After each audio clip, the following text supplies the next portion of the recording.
Hello everyone and good morning, good afternoon, good evening, depending on where you are around the world. This is the Hearthstone Global Games and I am Raven. Joining me to bring you this first series of matches to kick off this worldwide tournament. It's going to be Lothar. How are you doing today? Looking forward to this? I actually had goosebumps right now.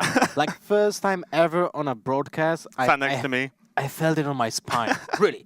An amazing tournament ahead of us. A truly special event, I would say. The first global event like it is right now, right? We have teams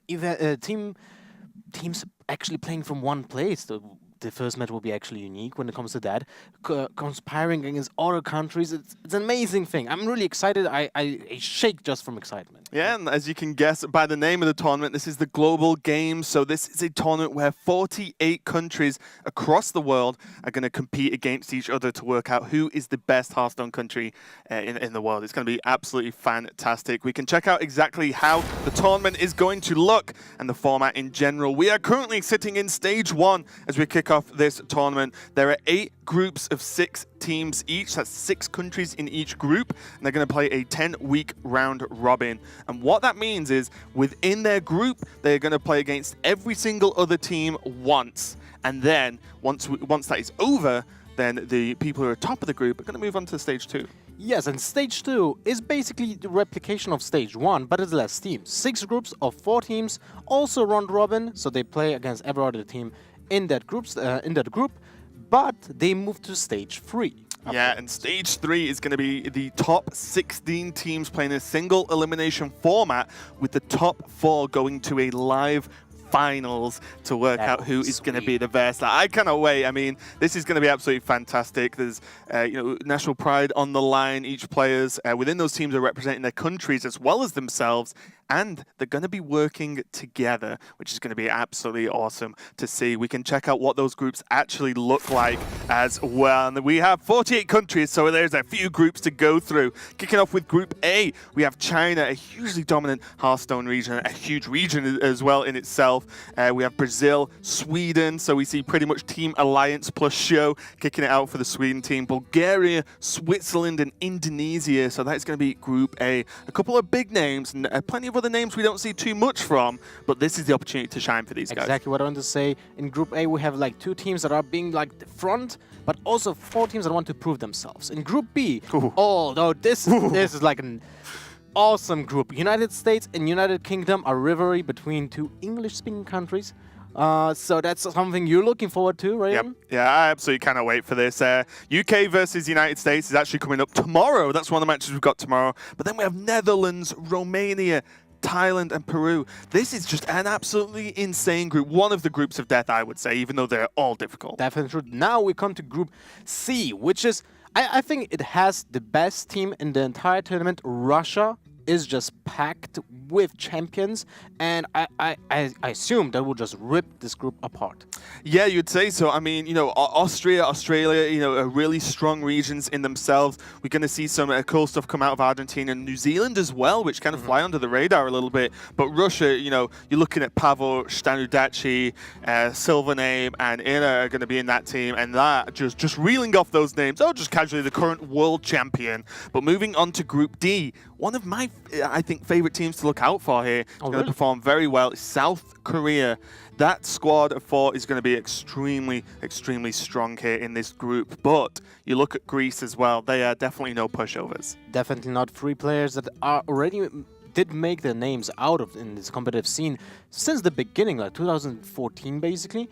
So definitely a strong contender. Hong Kong with also strong players. But now we jump to Group E with, well, this is like the group that has all the new names here, right? Yeah, I think a lot of it, this is a kind of the sleeper group. Finland actually has, a lot of names we are aware of, which we'll check out later, of course. But like players like Wampy, for example, has been knocking around for a long time. And Japan, we just saw B787 in the, the Winter Championships, actually. So, Japan's definitely got some great players. But again, this tournament's so good because it allows like countries that don't have the opportunity, for example, to travel much in across the world to big tournaments, allows them to get themselves in the spotlight. Group F, France, hugely popular Hearthstone country there. Canada, with a lot of big names such as Cydonia kicking out for Canada as well. Denmark just continues. Right. Kazakhstan as well has some great players. Malaysia, is absolutely another sort of APAC region or country, should I say, that has got some really up-and-coming players as well. I cannot wait to see those guys play. And moving on to Group G. Well, Group G is tied emotionally to myself. Oh, okay. You can take Group G, Lothar. Go on. Why would you? It's Taiwan, right? Yeah, it's because of Taiwan, of course. Well, obviously, Polish team is something I'm looking forward to. They actually will be playing today against the Taiwan, so I can't wait for that match. I'll be a little bit biased, I have to say that.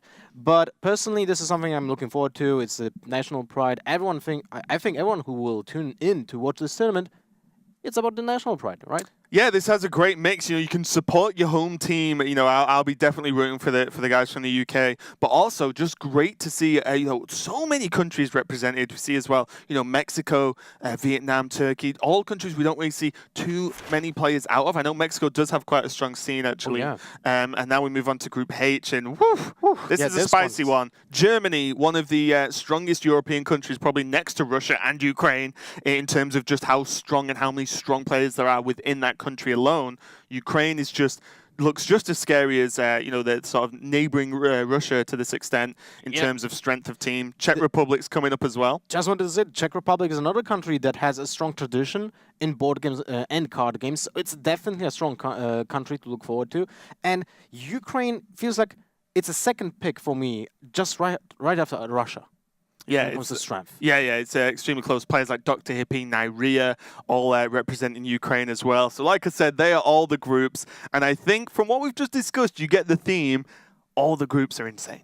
Basically, they are so strong. There are so many great matches we've got coming up. And we are going to see every single match that is going to be played out. So it's going to be round robin. Every single country plays every other country within their group. And then they're going to move on to another stage, and then we get to the finals. So it's absolutely amazing event. tournament. Yeah.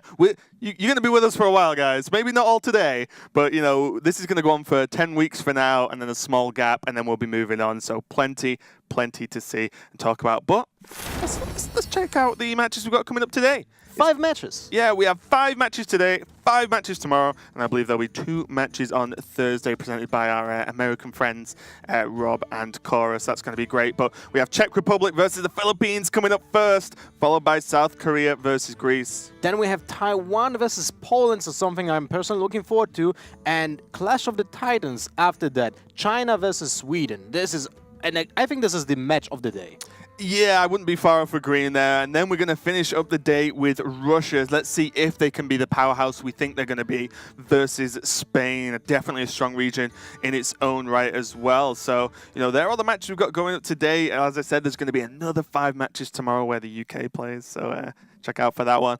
But the first match we've got coming up is going to be the Czech Republic versus the Philippines. And as you mentioned earlier, this is kind of a cool one. We can see the players, the 4 players representing each country, and we know, and we'll see a little bit later, both teams are together. They are not playing online, over Skype or discussing it with each other. They are in the same room playing together. So for Czech Republic, representing them is Stan Sivka, Yara, Czech Cloud, and Pekrovac. And Stan Sivka comes on fire here to this tournament because he just won Throne of Cards this weekend. So I'm sure he's looking forward to gain more points, basically. Yeah, 100%. Stan Sivka, actual teammates, outside of global games with Pekrovac anyway on Misfits. So they're good friends regardless. And I believe the Czech Republic scene is very close.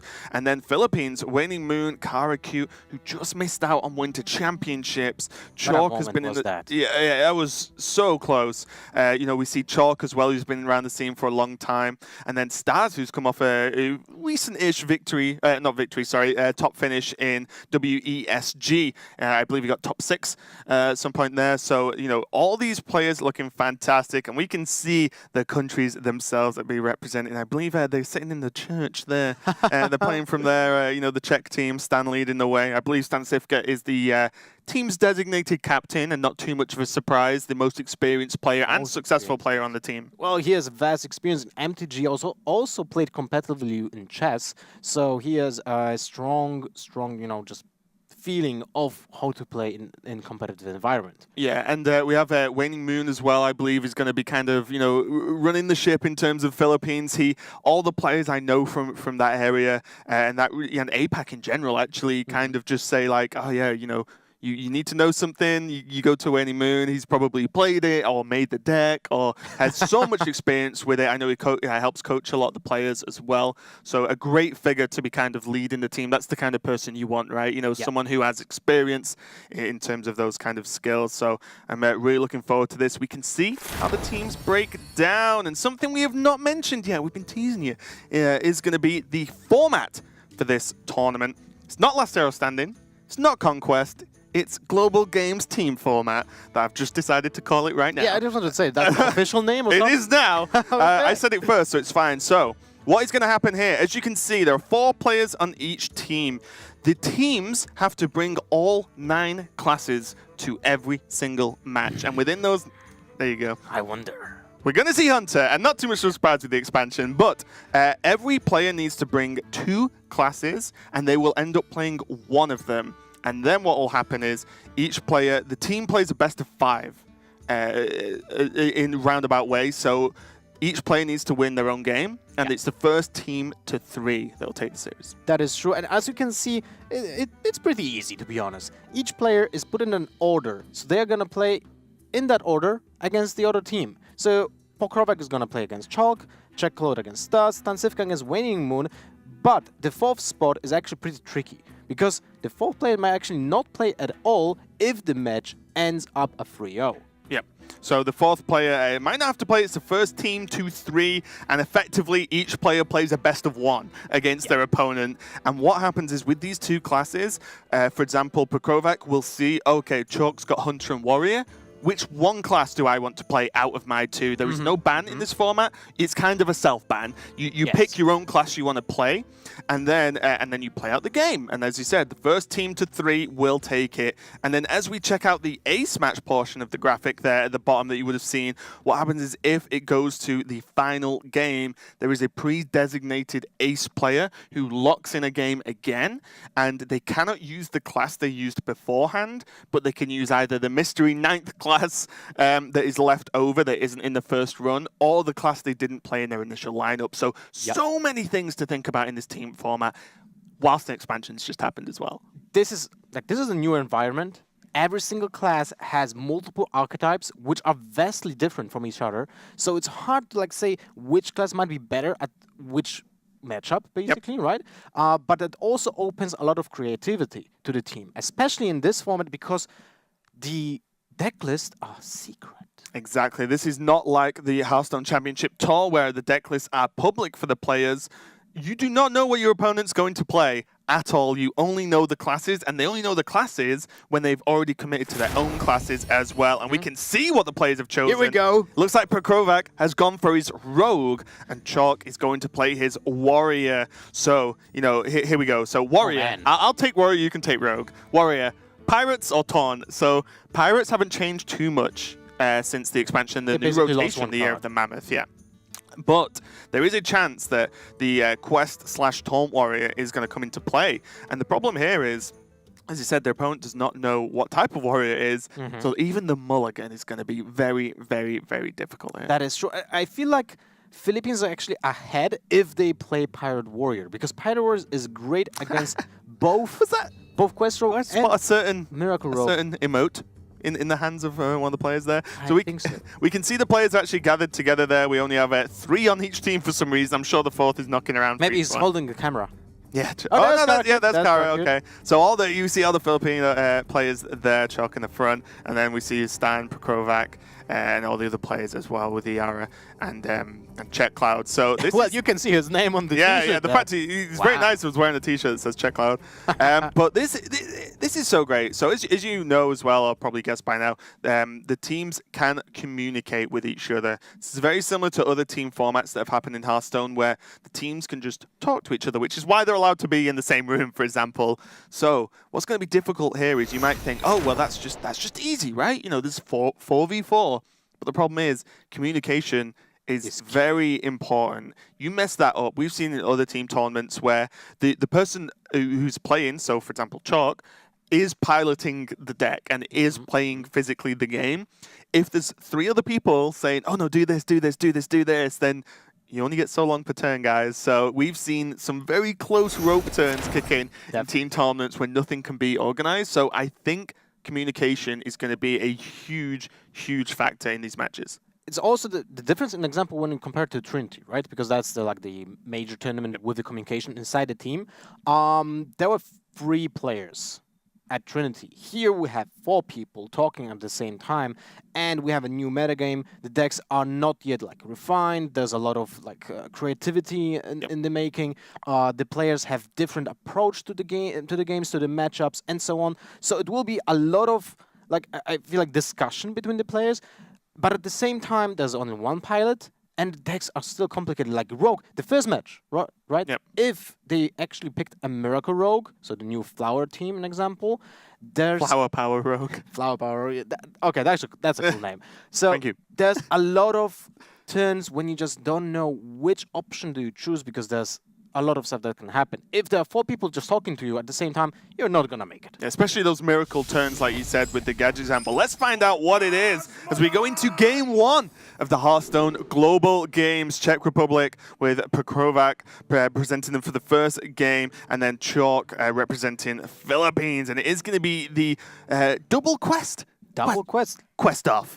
Okay, so it's going to be the Quest Rogue from Pokrovac versus the Quest Warrior from Chalk. So it's pretty iconic. The first game for Hearthstone Global Games will actually include 2 classes that use the Quest. Both are considered very strong top-tier decks. Both the Quest Rogue, the Caverns Below, and the Fireplume's Heart have a really powerful effect. For the people who don't know how quests are working, the quest card always appears in your opening hand. It costs 1 mana and kind of acts like a secret, but you have to do what the quest wants, right? In this case, the Fireplume needs to be played like 7 taunt minions. You get a weapon that gives you a new hero power, which is the new win condition for the deck.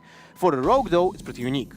Yeah, so for the Rogue, you have to play a minion with the same name 4 times in a game. And once that is live, and you do this with things like Shadow Step, right? You can only play a 2 of in the deck, but you can Shadow Step, you can duplicate the minions. And what this does is actually, once you've played the quest, the reward, it makes every single minion you play from there on a 5/5, which is absolutely insane when you have a lot of charged minions that cost 1 mana, which is the main goal. So we can see the quests are live for both players here, and this is definitely going to be a tough one, and even just experience with these decks is going to be in question here, because I've played a lot of Hearthstone since the rotation, a hell of a lot of Hearthstone. I have not covered every single deck that I can think of yet, not even close. Definitely. So looking at the opening hands here though, 2 Ravaging Ghouls and the Acolyte along with Sleep with the Fishes means that the Control Warrior here actually has a good way to just completely destroy anything that's even left on the board by the Rogue, and try and,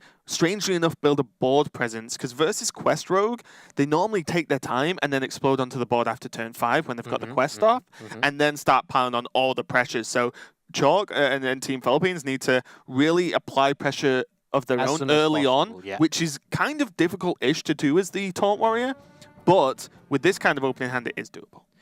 That's true, because the Ravaging Ghoul actually presents a lot of attack. When you it's just a dude, When you compare it to other minions that you have in the deck, like an example, the new Tar creatures, right? All those Tar creatures have a really weak attack line. During your turn, it's just 1 attack. They go into a defensive mode during your opponent's turn, so they're better just at defending, of course. But at the same time, you can apply that pressure, and in this matchup, it's particularly important to just kill the Rogue before he's able to pull off his quest. But now let's look at the Pokrovac's Czech's Republic hand, and it doesn't look great, because the thing that you want to do the most is you want to cycle through the deck as soon as possible. So use cards like Novice Engineer, an example, bounce the card back, get more cards in between. I mean, they can do the quest on turn 4 here, which is definitely a help. They can, because they've got double deck hands. Normally, you're actually bouncing 1 minion again and again and again. You have to wait for the activators. Here, there's double deck hand. The quest is already procced for 2 now. And, that means that with these Shadow Steps, there's 4 already. You can just double Shadow Step, they become 0 mana. Crazy, man. You can set it off and be ready for turn 5, sorry, even on turn 4, and you can play coin. both. Yeah, yeah. You can play both And, next turn. and with turn 4, you can coin out the quest reward as well. That's crazy. We are looking at turn 4, 3/5/5 minions if Chalk will not kill the patches this turn. So that's actually an amazing turn. You can see why in this case there's a Dirty Rat in this deck.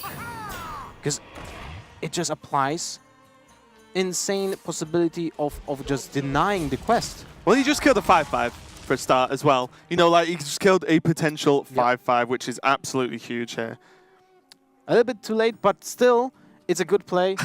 Sorry, Pokrovac is eating a banana, so he really takes after Stan here. Well, who just likes to eat wait, all wait, the wait. fruit in the world. Stan has also bananas in hand. Yeah, I mean, this is just yeah, Team Czech. yeah. They eat very healthy when they play. I like it. You can't really argue with that. But taking out that deckhand does change a few things, as you said, because now it means that the quest isn't proccable, and the power of the Dirty Rat really coming in. And now Chalk is going to apply some pressure himself. Dirty Rat went high up in the value. Like the stocks of Dirty Rat just went sky high. Yeah, that's insane. To think that that turn there could have been the 2 5/5s on the board plus whatever was drawn after that. Yeah. So that's absolutely huge. There is a Vanish in this deck as well, which might look a bit strange, but one, it can help with bouncing the minions. For a start, you bounce your own stuff back to your hand, but also you can just vanish away your opponent's like high mana cost taunts, for example, and then just replay your 1 and 2 mana cards that are 5/5s after the quest. So you can get so much tempo from this. It's definitely an insanely powerful card in this particular matchup because, as you said, the high-cost minions are not easily replaced on the board again.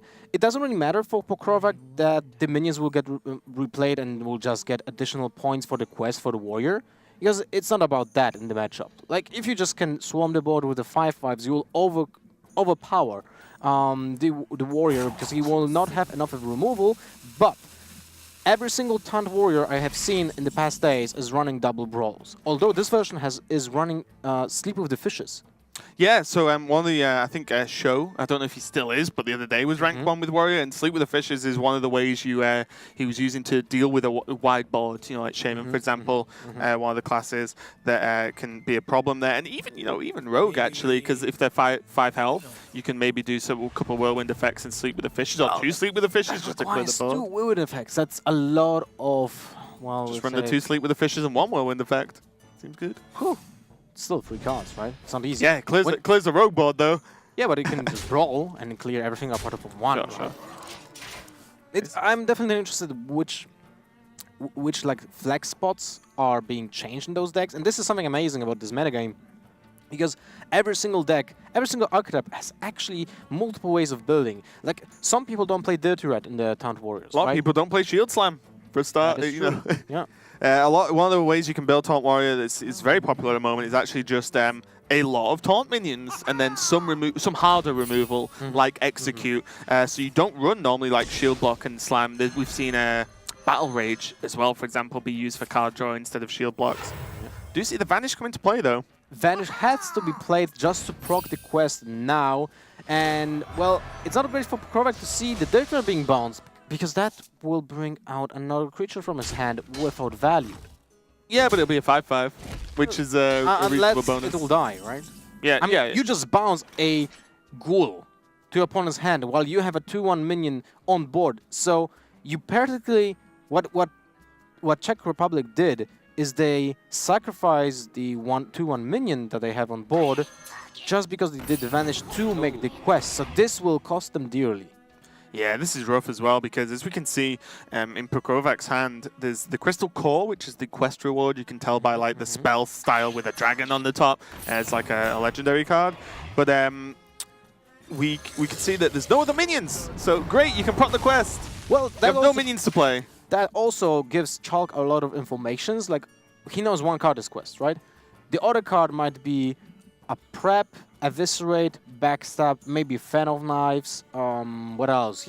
They saw 1 vanish. I don't think they will assume there's a second vanish in the deck. Yeah, I think 2's a bit heavy. Yeah. But who knows, Lothar? Who knows? Gonna see Crystal Core proc now, and the Glacial Shard is gonna come down. Another new minion, 1 mana 2/1 that actually has the opportunity to freeze an enemy face or minion. You know, gonna be a 5/5 though, because the quest is now live. Just as Chalk's going into the 4th taunt minion for his quest, so he's just 3 taunt minions away from being able to deal with this, and already this is looking a little bit grim for the Czech Republic here and for Krovac. This is, you know, even with 5 attack minions, how do you get through all of this? We see the Direhorn there, the 3/6 taunt Death Rattle, add a 6/9 taunt to your deck, I believe. Yes. So you know, there's more where that came from basically, and Stonehill Defender in hand for Chalk, one of my favorite cards from the expansion. Discover a taunt minion. It's a 3 mana 1/4 taunt itself. So many roadblocks in the way here for the Rogue. Look at that. They actually play Wisp. Yeah. So, when you think about it, this deck actually activated a lot of basic cards that didn't see play at all, like Wisp, like Stone Taskball, right? We have seen Stone Taskball being played maybe in the beginning of the Hearthstone competitive scene when it was like a one-off in a mid-range, in a Hunter deck, because it's just a charge minion that could have been played also with the Huntmaster. Some people tried that, but in general, it wasn't very powerful. Just saw it from Peddler. and now Peddler's gone? But okay. In this case, this is like a complete new deck archetype. It's pretty cool, but it's pretty powerful. But we have seen in this game, Philippines just hard countered the Quest Rogue archetype. Yeah, this has gone extremely well, all for the payoff of that Dirty Rat early on. And Giant Mastodon looks reasonable to me, actually, because at the end of the day, it kills 2 minions and has to soak up 2 for minions. 9 mana. Although I'm okay with that if I'm Chalk, though. Yeah, that's true, but will you even have the chance to play it? Your opponent's at 18. They have no way of healing. They have no way of toning up unless they... Okay, let's be realistic. You can probably pick Gold Check Filament at this point and still be feeling pretty good about life. I'd be okay with Faceless Shambler, just copy your 3/5, the Hatchling. So what you're saying is you don't like Mastodons? I like it. I mean, it's a year of the Mastodon. See, there we go. See, Chuck fitting with the theme. Another Stonehill Defender. Psychotron. Well, everything here is just very powerful. Did he? You can see the theme of the quest, guys. Oh, man. Oh, did he miss attacks? He actually missed 7 damage.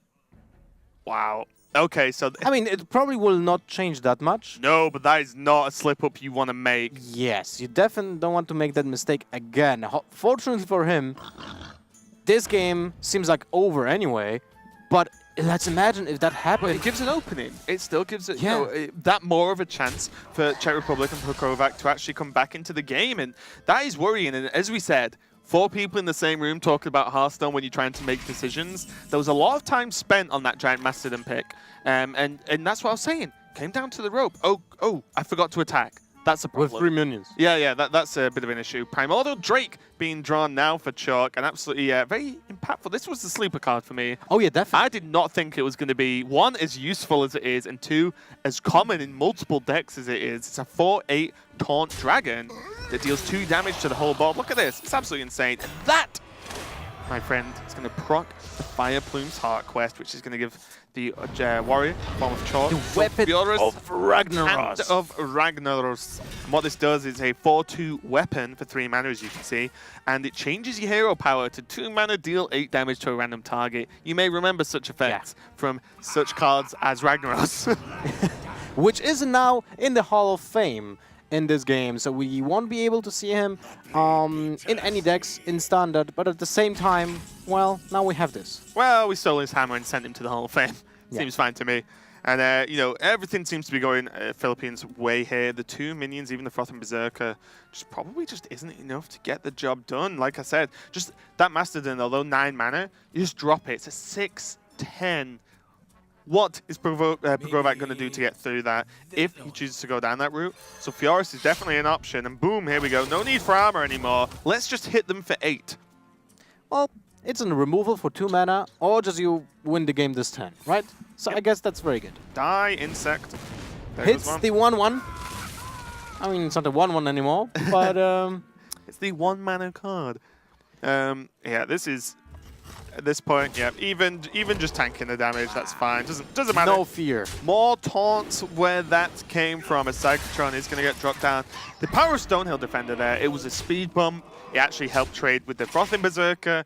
It gave him a Psychotron, you know, absolutely amazing card, especially in a deck that wants to play taunts. And young Brewmaster, look, you're a good guy, you're a nice panda, you've been in the set a while, and you found your place now. But it's not going to be enough, as Chalk takes the victory for the Philippines in the first game of this best-of-5 country versus country tournament. Yep. Historic moment, the first ever game of Hearthstone Global Games just finished. Philippines takes it, and when you just rewind the entire match, Dirty Rat, the MVP, the total MVP of this game, without the Dirty Rat, I would have say that actually Rogue had an upper hand. They would have procced the quest on turn 4 with at least 2 minions on board already. They can just apply pressure, kill the taunts as they just are being dropped on the board. But with that Dirty Rat coming into the game, taking out the way of proccing the quest that fast, it's just crushed the entire plan. Yeah, and it's you know, you can see there's the Quest Rogue has really popped up and became an extremely popular deck. You know, Dog was ranked 1 with it very early on in the expansion, but it has, you know, like 4 turns of kind of weakness where it doesn't do anything for the opening start of the game, and you can really exploit that even with a slow deck, as seen. You know, we saw Chalk just one dump down the Dirty Rat for a start to, you know, pull out the deckhand, but also just build a board. And then it's like, well, you only really do something on turn 5/6 most of the time. Yep. At quickest, on average at least. And then, you know, you can't really do much else past that. So that's looking pretty good. We can see there Chalk taking the victory with his warrior. And now the next game is going to be Staz versus Czech Cloud. And Czech Cloud has gone for his hunter instead of not picking the mage. Oh, and Staz has gone for the priest and not the warlock. Very interesting. So we can talk a lot about Hunter, but the Priest is the one I'm interested in for now.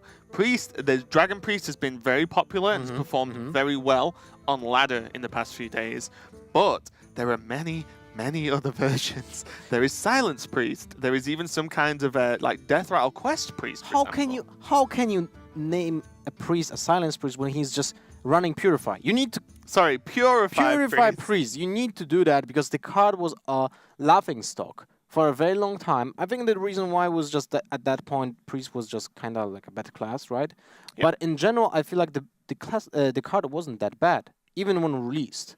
It's just a new tool, right? And now we have actually a playable deck with Purify in it, which is awesome. I'm really happy to see. And scary as well. I mean, if actually Wailing Soul would have been in standard in the previous time, right? We would still use Purify when it was released. Yeah, probably.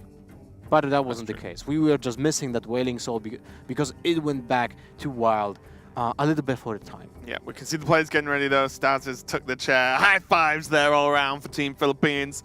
And, you know, Czech Cloud moving into Pekrovac's seat. He's not going to be too happy with that loss going down 0-1. But like we said, it is the first 2-3 in this team format. We can see it's going to be Priest versus Hunter. So many options for the Priest and even the Hunter. Quest Hunter has kind of dropped off very quickly. But the multiple different versions of mid-range, even Face Hunter has become at least you know, popular as in enough to be played quite highly on ladder actually. Yeah, the fact that the Hunter made a splash with the Face Hunter version is because of the situation that Rogue was taking just a lot of pressure on ladder, right? You want to be faster than the Rogue, and how do you do that? Well, apply more pressure, right? So you just smash your opponent's face as soon as possible. So decks like Pirate Warrior, like Face Hunter are really good at that if you want to play against the metagame. But still, it's a very fresh metagame. Everything just revolves in blazing fast fashion, and we can't really predict which decks are bringing our players here. So I would say that the Hunter might be anything. Yeah, I mean, you know, there's very many options. There's even the Hydra as well, which is a pick that has been sort of dropped in and out of lists. It's a 5-mana 8/8 that when it takes damage, it actually deals 3 damage to your own face. But it's a 5-mana 8/8 beast, which I've heard it's pretty good. We have seen cards like that in the past. Fell Reaver is the best comparison. A very powerful minion, overstated when compared to its cost, but because it has a drawback. In that case, Fell Reaver just was burning your entire deck if someone was just eager to play his cards. In this case, you are actually paying resources with your health. But let's jump into the game. It's actually, I think, Dragon Priest because of the Dragon. Does this list look familiar, Lothar? Yes.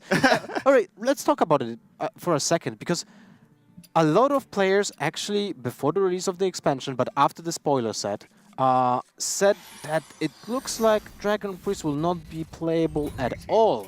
And here we are with Dragon Priest actually being one of the top dogs. Yeah, you know, Dragon Priest is performing very well, although we do see a Priest of the Feast in hand as well, so maybe not the most standard list we've seen. Maybe the Drakes are just in there for just being a good card. You know, the Primordial Drakes later on, we will see. So far, we've not seen any other Dragon interaction cards, but from Czech Cloud here, you can see a pretty reasonable start. Fiery Bat, there's the Jeweled Macaw, one of the new cards as well, along with what I believe one of the most powerful cards in the whole set, the Crackling Razor Maw. It's a Hunter Beast, 3/2 for 2 mana. It adapts a beast, which means you can get +3 attack on a 1-drop.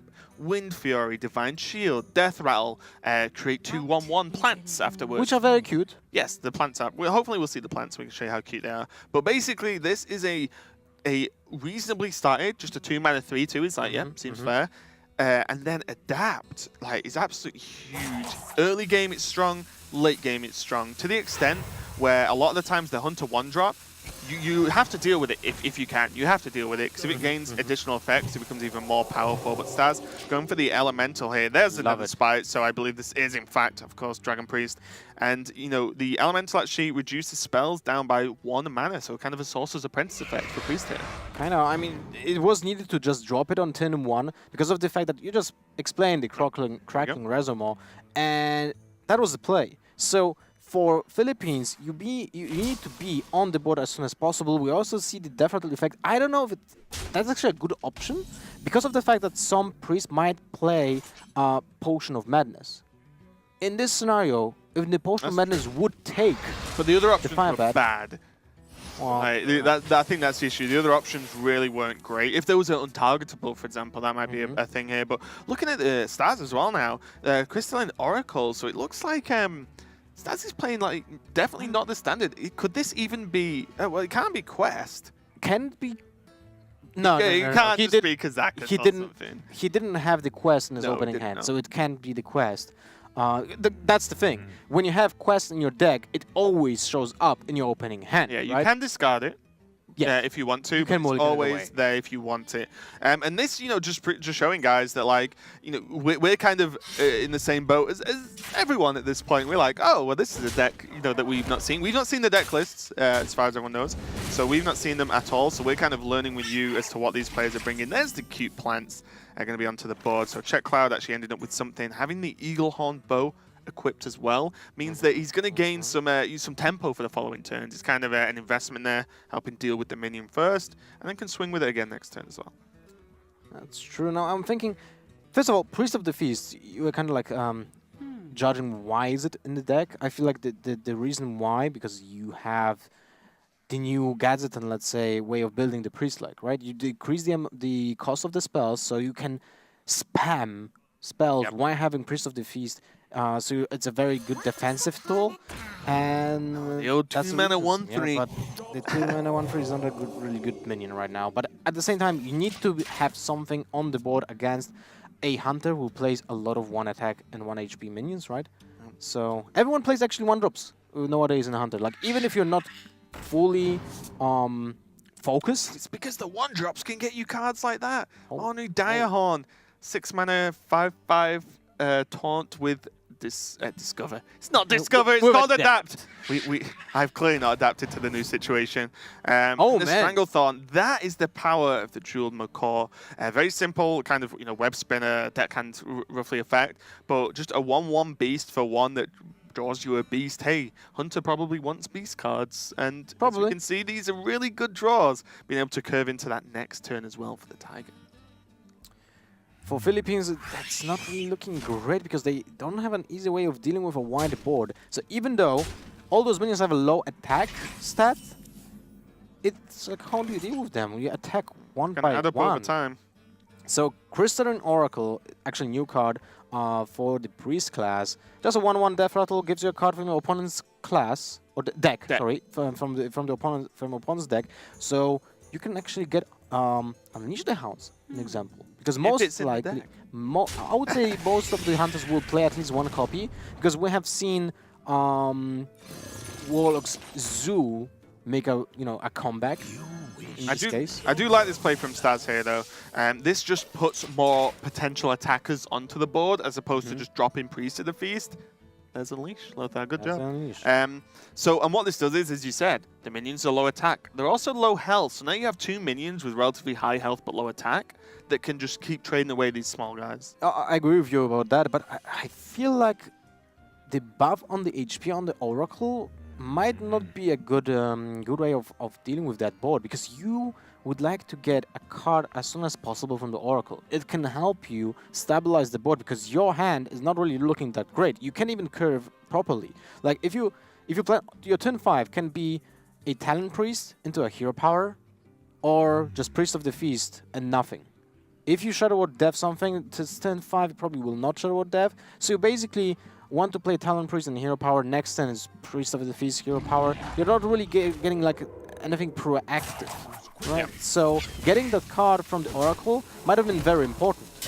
Yeah, I don't know if you'd want the extra health on the Nether Spite though, because that Nether Spite's going to stick around for a while. But it's oh my. That's for next turn, yeah. so it won't be helpful really right now. But it puts something into perspective, right? Do you want to deal with those 1/1s? Yes, because you don't want to say that you have Dragonfire Potion in your hand. But at least you can do something this turn. Yeah, and now, well, the idea is Talon Priest probably isn't the play this turn. It might just be he'll pass. Because do you want to play a card that's going to drive to Dragonfire, right? So there's a chance that either Priest of Feast comes down, because it will technically live with the 1 health, or he actually just Hero Power passes, and it looks like Staz might be going for the Talon Priest, which means he might feel himself being a bit more flexible with this option, because he can Death the Tiger next turn. So maybe he's thinking, okay, well, actually, I might not even need to drag. What if he just has, like, Unleash the Hounds in hand? You know, like, so Kill Command, for example, you know, I might not need to Dragonfire, so if I make my turn not as impactful and then it doesn't extend onto the board, then, well, that's kind of a waste of a turn. So looking back, this is actually not too bad from Staz at all. Now the initiative is with Czech Cloud. Has a lot of options. I always struggle to not want to just slam High Main on 6 if I can. High Main on 6 seems like a good choice almost every single time. Although, if you would slam High Main on 6, you would like to trade with the Tiger into the Talon Priest, because that plays around just the Holy Nova, an example. Yeah. Right? But at the same time, you don't want to lose 5 damage that's going to the face. The opponent is already at 23, so just one swing of the Tiger puts him at 18. With the Hyman on board, that is really potentially dangerous to just close out the game next turn. Especially when you follow up can be the animal comp into Unleash the Hounds. Yeah. Potentially like Huffer, Leok, you know, and then Unleash the Hounds as well for even more damage next turn. He's going to trade. He's trading, although it's still... Ooh, wow. Oh, alright, a new card that I think I didn't anticipate it would be in this deck. The Curious Glimmer Root. It's a fun mechanic. Okay, let's talk about it. It's the weirdest card ever.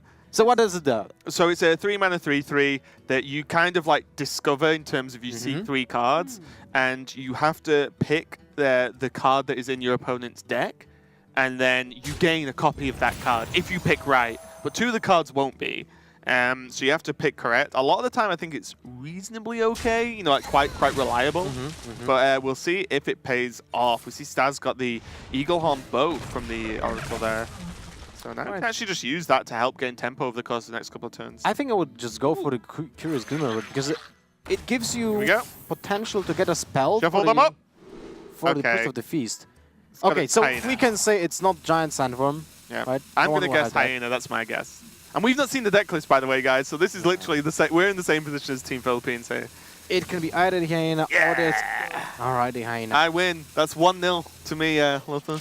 Well, the Glimmer Root was. The explosive trap has some merit because it's great against all those pesky rogues in the beginning. Like if they have like small minions, it's great against other hunters. But at the same time, it doesn't give you as much space in your deck and no pressure if you just need that minion, right? Yeah, we see the Diehorn come down now, and what's kind of awkward with this guy is the adapt effects. We can see +3 attacks, summon 2 1/1s again, and +1/+1. I think I would like +1/+1, or maybe even the plants. But this is already taunt minion. You can have an option of adapt as taunt, which is horrible because it already has taunt. It can't get taunt twice. Yep. So that does nothing. So you can effectively only have the opportunity to have 2 choices from adapt. But Czech got away with it there and had all the options in the world. Ended up with just +1/+1, making it a 6/6 beast. And suddenly, this doesn't look like the scariest board. Looks like quite a cute board with those cats on there. But with the addition of an animal companion plus hero power and Unleash, potentially, depending on the board, this could be very scary indeed. I like the decision which Czech Republic did actually make. Because they went with the +1/+1 on the taunt, they had to trade because they wanted to play around Dragonfire Potion. It's a very conscious decision that they made, and it sets up a longer game. They just don't rush because they know that they can overwhelm the priest with a single minion that isn't easily to deal with, right? So it's a very good decision. Yeah, it looks like Staz is going to Dragonfire Potion into Cleric. Cleric technically does contest this 6/1 onto the board here over the course of a turn, though. So this 6 damage that's going to come flying in now. Firefly. So that's an interesting creature as well. It's a new elemental. It actually gives you a other 1/2 in your hand that costs 1. So it's a good synergy for almost everything in the Hunter, apart from the Beast synergy, right? Because it gives you a 1-drop. It can also fill out the curve. It's great with Animal Companion because it can get a buff additional attack with Leog. So it's a very versatile minion that found place in a lot of decks. Yeah, I think the sheer just general power of the card is strong because it's play a card and put a copy of that card in your hand. And when it's like such an early minion you can drop down with favorable stats, it actually helps battle for the board early on quite a lot, especially against the more aggressive decks. So Firefly, not too much of a surprise, but definitely not a super common pick either.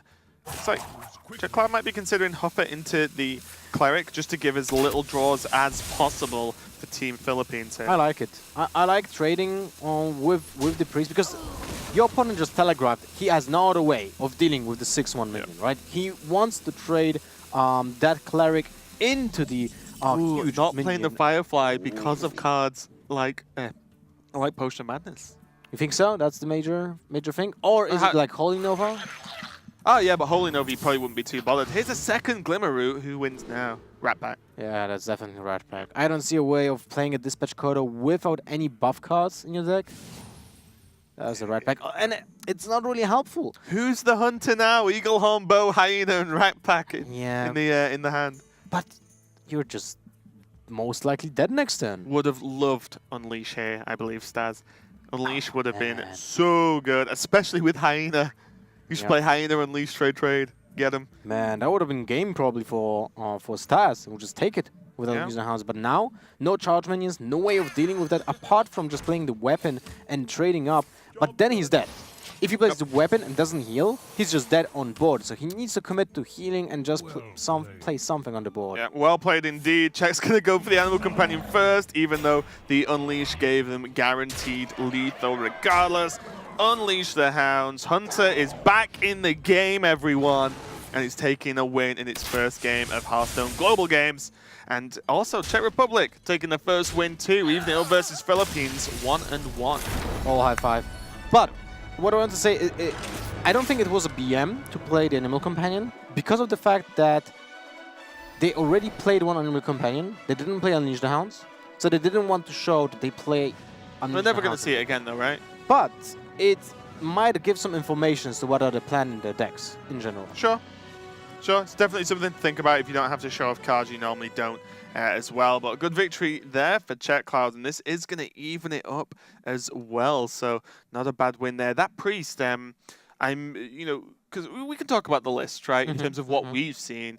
I feel like that priest might have tried to do too many things at once. Yeah, it wasn't really Like- focused on the usual type of dragon. We only right? saw Primordial Drake as a dragon. Could have been a bad draw, but normally you need to run like Twilight Drake, obviously the operatives as well. Yeah. So, you know, That's the OP creature, yeah, right? exactly. Yeah. So we didn't see too many dragons. Maybe it's just a bad draw, but with 2 Glimmer Roots in there, 2 Priests of the Feast, you wonder where what's Well, that's being already cut. 4 cards. Yeah, right? that's what I mean. You wonder what's being cut. The Glimmer Roots, the Priest of the Feast, the Oracle as well.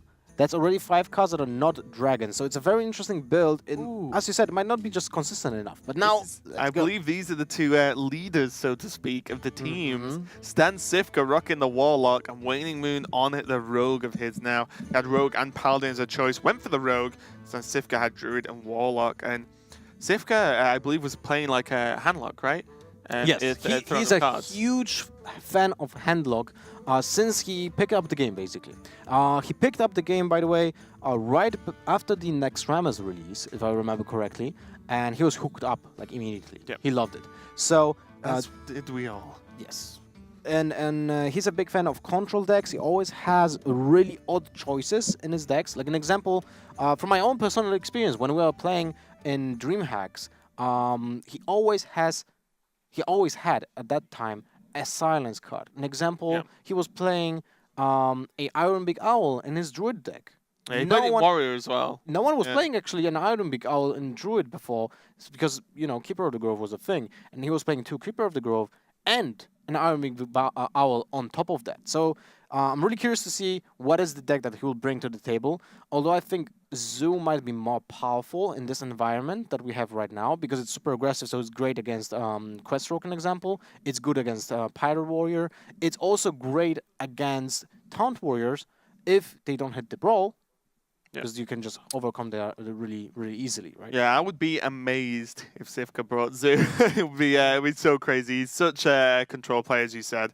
Reno Lock, Hand Lock, pretty much any kind of control. And there are a few cards that we've seen as well that have kind of added to that as well, with cards using health as a resource instead of mana, and combine that with Medivh. We saw that from the sort of Handlock deck over the course of Throne of Cards as well. So we're super interested to see that. And Waning Moon on the Rogue. Is he going to play Quest? I feel like Waning Moon's going to play Miracle. If I have any instinct on him at all. I would love to see the Miracle Rogue, but at the same time, feel like the Quest Rogue is so powerful. The effect is nuts, right? It can just steal a game out of nowhere. Sometimes you will just not have an answer, and then he will just roll over you, right? It's like a Furyuan. So do you want to take a chance to just win a game because your deck just aligns perfectly? You have the good draw, you just smash your opponent in first 3-4 turns, because that can happen. Rogues are actually able to finish the quest on turn 3 because of the fact that prep can be used to play the Cavern. Yeah, it's 2 mana. Not something I approve of, basically. No, it's a very powerful deck. It's very, very. It can just kind of blow up out of nowhere, and a lot of the time there's just no answer once it does. There's no real comeback when your opponent's playing 1 mana cards that can charge for 5 attack and 5 health. Because it's not as if it's just the damage; it's the fact that they're hard to remove. Is the key problem here. But I'm definitely looking forward to this one. And this kind of funny that like we're all even at 1-1 with these teams, and then the 2 kind of most experienced / leaders of the teams are going out against it, so you can get ahead first. This is kind of the kind of fun that you can expect going forward from this tournament as the teams continue to clash. But yeah, I'm excited for this one. Who do you think is going to take it overall? Overall, I thought there's Czech versus Philippines. I think I'll go with the Czech. As I said before, Czech is actually a country that has vast history of just playing games in general. Czech Republic, the same as Germany, an example. They have a lot of game designers and board games. They have a lot of traditional just meetings with family, just playing board games, playing card games. That builds up the culture, right? That builds up the culture that people are actually used to play games. They have better understanding of how to play those games, even on game design, right? So it's pretty natural for countries like that to develop a strong community. And as we see, like Germany, a lot of players, right? Yep. Czech Republic, the same. And that's a lot of prolific players as well because of the, just vast community. Yeah, I'm going to go with Philippines, though. I like that team. I keep an eye on the players a lot of the time as well. Just follow what they do, and they have a very close knit community as well. They run a lot of firesides, for example. As you can see, they all live relatively close to each other because they meet up. They actually met up before this. I think it was last week. They actually met up to discuss tactic strategy for the tournament as a whole, and just hang out with each other, because I think it's important to just hang out with your teammates sometimes and maybe get to know them a little bit better. But yeah, these guys have a lot of local tournaments as well. There was actually a fireside last week that I believe Karakuk played in. I'm not 100% sure how she performed, but yeah, very close-knit community, and it's great to see all these guys even just physically getting together in the same room and hanging out playing some good old-fashioned Hearthstone. Yep, that's true. By the way, Czech Cloud was the third person to eat a banana. It's just... Everyone eats a banana. I wonder if they have on Stan's team, it's like, if you're on my team, you're going to eat healthy. You need to play also Mukla in your deck. Yes, all the bananas. Yeah. Now we'll see Waning Moon, a very experienced player, as you said before, right? Yep. He's the father figure of the team, that I would say. I'm really interested to see what he thinks is best to bring to the table. Just like you're my father figure. Oh. Well, I'm way older than you, so it's almost accurate. Yep, that's fine. Okay, we are going into the game very soon. We're just sorting out a few things just to make sure the players are ready. Of course, as we explained, this is a brand new format, brand new experience for these players as well. So they're kind of just getting to grips with it, as we are, of course. And I'm really looking forward to see this play out, as looks like the game is beginning. So we should be going in very, very soon. Oh man, I'm excited already. I've seen with glimpse of my eye what decks are getting. Okay, so it's nuts. Man, this is nuts. Yep, so Waning Moon is going to be obviously representing Philippines on the Rogue, and this already with the Razor Petal Lasher looks like the Miracle Rogue list, which is awesome. And then Stan Sifka on his Control Warlock, and I saw a card called Doom. And did you see some of the combos that can happen with that card later on? I assume if he plays Doom, he also plays Bloodbloom. Yes, and it's he also... 2-mana new spell. Let's just say to the viewers, because a lot of people will not be accustomed to the new cards. It's a huge expansion. It was released on the 6th of April or 7th, and the 2-mana card, the Bloodbloom, allows you to play a spell for 0 mana, but instead of paying the mana, you pay your health. Yep, an important thing to know if this deck is the deck I think it is, this deck potentially has Medivh in it, and what it does is Medivh, the weapon, actually normally gives you a minion based on the amount of mana you spend. But it actually says cost in the text, I believe, of the weapon. Health is a cost. So you can Doom for 10 mana, clear the board, and generate a 10 mana minion onto the board with that weapon, which is the combo that we've seen, the biggest combo we've seen pull off. But we do see this game going off to a reasonably quick start with Swashbuckler, straight out for Waning Moon, Spreading Madness. Not exactly what you want in terms of all the Warlock cards available. You can kill your own Auctioneer. That's not really the best thing to do. I definitely disagree. Waning Moon just clean off the glasses there. Just got to sort himself out, make sure he can fully see the board, being able to play. For Stan Sifka, now the Dirty Rat doesn't seem like a really great thing to keep in your opening hand, because you're not facing a Quest Rogue anymore. And that means if you just play Dirty Rat and then 10-2, you might get an Auctioneer out and lose the game in the process. Yep, pretty much. So the Dirty Rat was kept because of the potential of Quest Rogue, but this is actually going to be the Miracle Rogue, and we see some new cards already. The Razor Petal, very straightforward. It's a 1-mana spell that deals 1 damage, great for cycling, and proccing the new legendary that we may see called Sherazim Corpse Flower, which should be in this deck if it's the one I'm thinking of. Should be, definitely should be, because it's a great way of just getting another pressure card on your board. It has a great synergy with Gazetan. Like, how many cards do you want to cycle through a Gazetan turn, right? As many as possible. So if you can get 4 cards and get a 0 mana 5/3 on the board at the same time, well, that's pretty nuts, right? So definitely we're gonna see that in this deck. Although now it seems kind of lackluster. Like, your hand is pretty weak, right? He needs to draw the Auctioneer as soon as possible.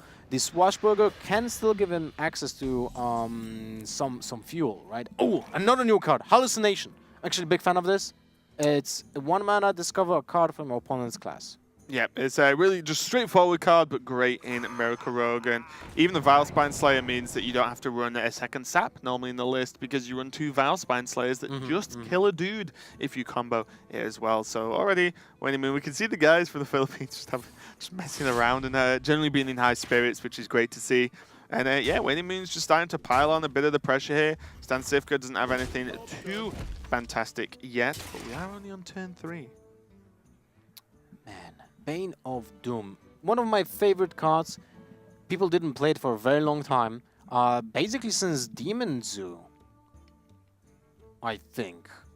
Yeah, I think so. That was a long time ago. Yeah, that was a long time ago. So I just talk about it a little bit. What does it do? It's a 5 mana spell that deals 2 damage. If the creature dies, you summon a random demon. It can be anything. Yeah, and I believe actually in general the demons got the demon outcome got buffed a bit in the expansion because there's the Stalker, the 3/8 as well that can come off it. I think overall, I believe, not sure by how much, but the demons got buffed, so the outcome is just that bit stronger. You know, Gang Boss has gone out of the rotation, which you normally like. Oh, Gang Boss is great. You actually want a big dude out of this. This is a 5 mana play at the end of the day, so you really want something a bit more impactful, which is why it's snuck into Stan Sifka's deck at this point. One thing that we didn't talk about is the fact that there's a Firefly in this deck. Yeah, like I said, it's just a good card. It seems like just a good way of starting the game, right? It also has synergy with Mountain Giant. You still have a card after playing a card. Yeah. So it's actually pretty synergetic with the deck. I think it's one of the best designs in this expansion, actually. It's so simple, so elegant, and yet it fits so many decks. Yeah, I think just the simplicity and just the general power level of the card allows you to drop it in almost anything. We do see Hallucination, and it's got to be... Ooh, that's a hard choice. Sacrificial Pact, you know that your opponent will be playing a demon at some point. You are almost guaranteed that your opponent will play Jaraxxus. And that's a win. Just... Yeah, I think Sack Pack's the pick here as well, because just the fact that, yeah, like you said, there's probably going to be a demon at some point in this game. If these guys watch Throne of Cards, then they would have actually seen this deck list be played out multiple times. And also, it's a 0 mana spell, which in Rogue, I've heard is pretty good when you play in the Miracle version at least. So I feel like Sack Pack is a great pick here. They also play Archon Giants, so it has synergy with the Archon Giants as well. It's a really great pick. Now it just comes down to when do you use it? Do you keep it, or do you just use it on the first demon that just hits the board? Right? Yeah, because bear in mind, you cannot use it unless there's a demon on the board, unless it has a specific target. It's not a spell you can just randomly play. Voodoo? What?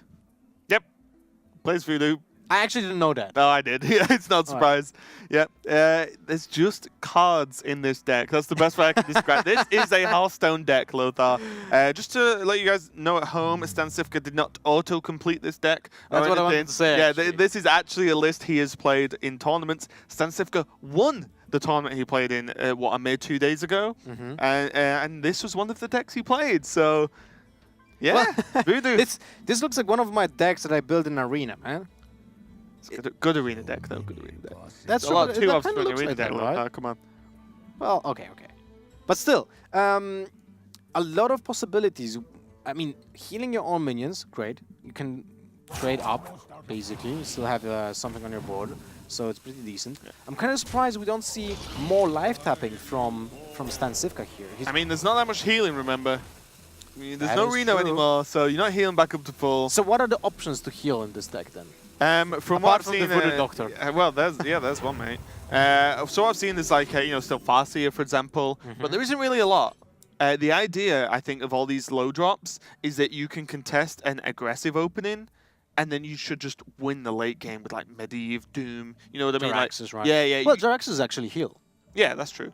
But you should you have enough beef to like win the late game against almost any deck. You've just got to get there, which, as I said, without Reno being around anymore, it's actually very difficult. So all these anti-aggro cards are going to come into play here and help stave off this kind of assault. We see Waning Moon now has a couple of options. There is a demon on the board. Well, it's a very small demon, so... Yeah, there was an option, though, to actually sack pack the Void Caller, the Void Walker, sorry, and then Vilespine Slayer the 4/5. the Twilight Drake onto the board just to clear it off. But suddenly, that's wow, Spreading Madness was sick. It didn't hit himself once. Spreading Madness was insane. Madness, I tell you. Madness. He didn't get a single point of damage, and he's able to clear everything apart from the Twilight Drake, which is not that big of a deal.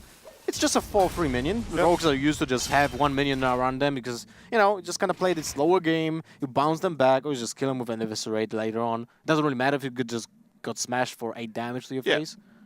And then we see as well another option there, Mistress of Mixtures again. Right. Solid Another card, heal of course, card. which is effectively a heal for 4 most of the time. Now it's a tough decision for Czech Republic to make. Like, you don't want to play that Dirty Rat. You don't have a way of dealing with a creature that is not being even put close. out. Yeah. So I think you might actually tap here. Just look for a different option. Otherwise, it's just going to be Mistress and Mixtures. and that sounds weak. Turn 5, you just play it 2-2. Not really a great option.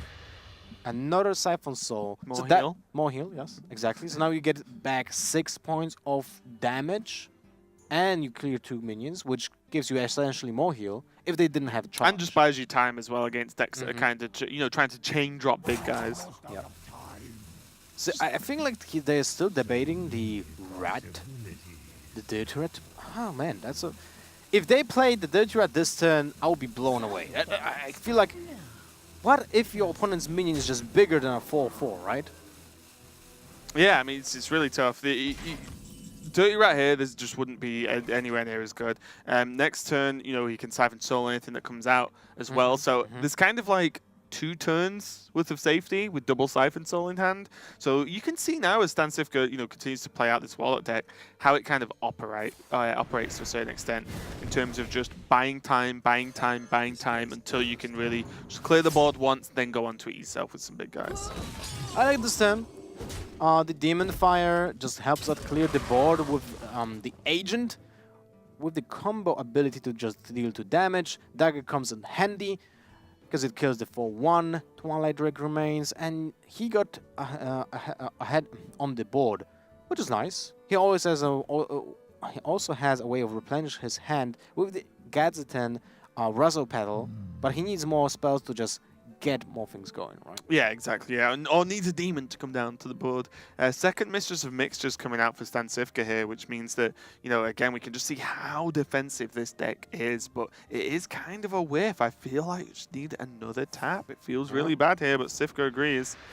Will he? That's more like it. All right, so the Elise is a new legendary. It's a second iteration of the same minion we already had. That's one of the legendaries from League of Explorers that does make a comeback. And what it does is a 5-mana 5/5 that puts, and it's pretty unique. Yeah. It puts a Ungoro pack.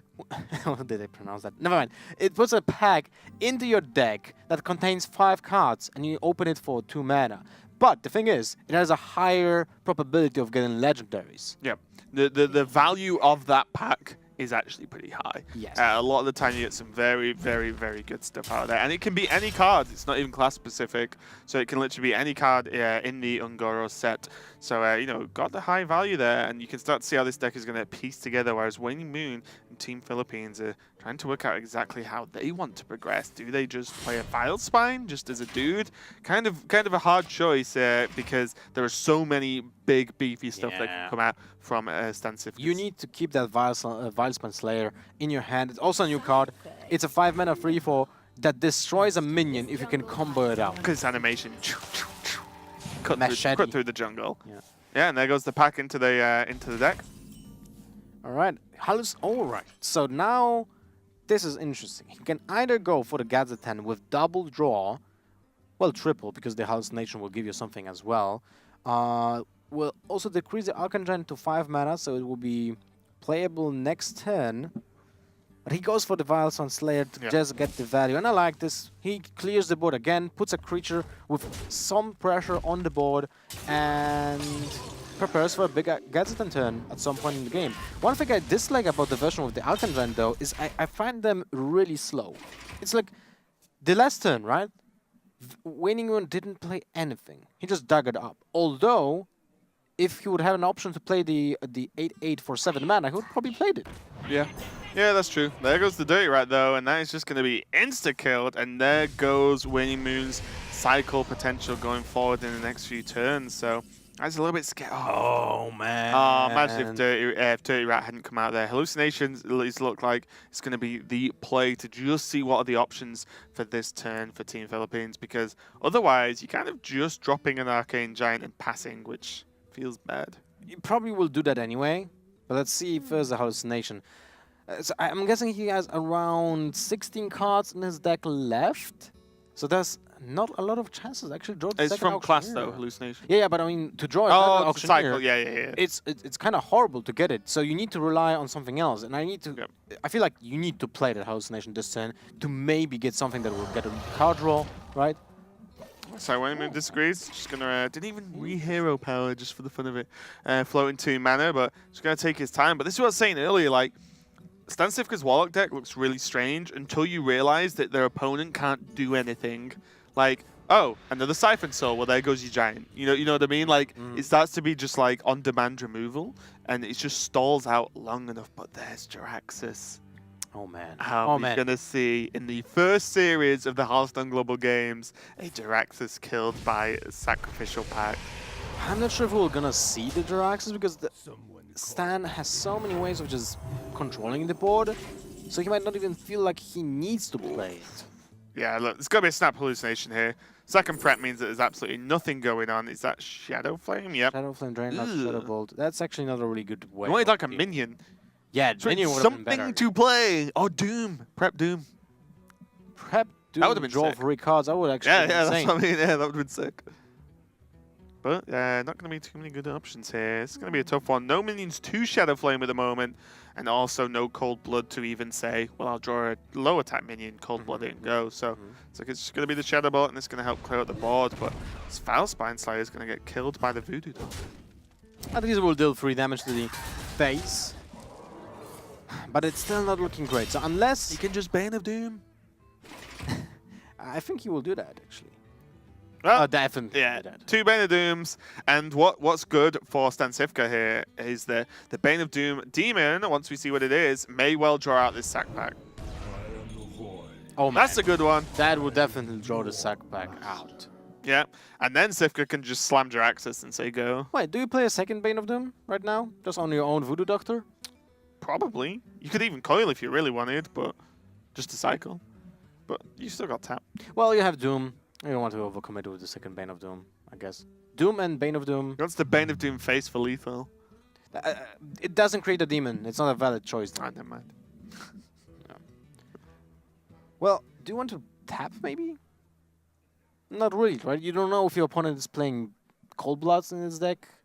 Well, you have seen Arcane Giant. Yeah, So most likely there are not that many charge minions. no, but the rough stand, like the kind of, it's hard to say, oh, the standard list. Oh, let's see what comes out Bane of Doom before I finish my thought. Oh my Okay. God. Those are 2 really good I outcomes. told you the rolls were good for Bane of Doom now. Jesus. But yeah, the actual, what were we talking about Bane of Doom? before that? Battle Cries? Oh, Cold yeah. Blood? So the list, I believe that I think this is actually just 1 Cold Blood in there as well. So as you said, not really charge minions. So unless there's a minion already on the board, then Cold Blood isn't really too much of a threat. That's true. By the way, it's the second game today that Dirty Rat is just doing work. Yeah, it's crazy. Imagine if Dirty Rat didn't pull Gadget's hand. That would Look be at- a look at the hand. complete different game. Winning mode would actually play Gadgeton, Prep, Hallucination, or just Hallucination first, then Prep, then Spell from Hallucination, and just draw like at least 4 cards. At least 4 that turn. And that would have been insane. Could have been deeper into the deck, probably would draw more We've got into the second threats, prep. and Stansiv could have been defensive. Oh, this is so clever. Okay. So if Stan Cifka didn't run Jiraxis or have it in hand, Waning Moon has sapped the Jiraxis to say, well, if you want to play it, you're dead. And this is a huge nod here, and I'm pretty sure Cifka will think about this. There is 1 card. I'm pretty sure these guys will be hand tracking, especially because there's 4 of them. There is... Okay, I was going to say, there's 1 card that was discovered from the Warlock class that has been in the hand for a very, very long time. And that card, come on, you've got to believe, along with the sap on the Jiraxis, is like, please, like this has to be Sacrificial Pact here. Well, at the same time, you don't want to sap the Cruel, because your opponent is playing Demons in his deck, right? So if Yeah, you sap probably the not playing that many Cruel- straight up demons though. Well, a couple of Trafficker. Is it in the deck? I feel like it's No, a great. no, I but don't it would think have so. been such a great minion, right? It's not enough room. Look how defensive cards Well, he's got. he Like, plays 2 Blood Blooms, man. yeah, sick. Remember Siphon Soul, right? Yeah. So it's like pay 3 health to cast it. Mm. Yeah, Stansifka's not taking the bait. He is just saying, I've got a 7/7 on the board. I'm just going to keep punching you in the face Alright, that's a and leave it there. But there's decent a minion. Yeah, there's an Arcane Giant.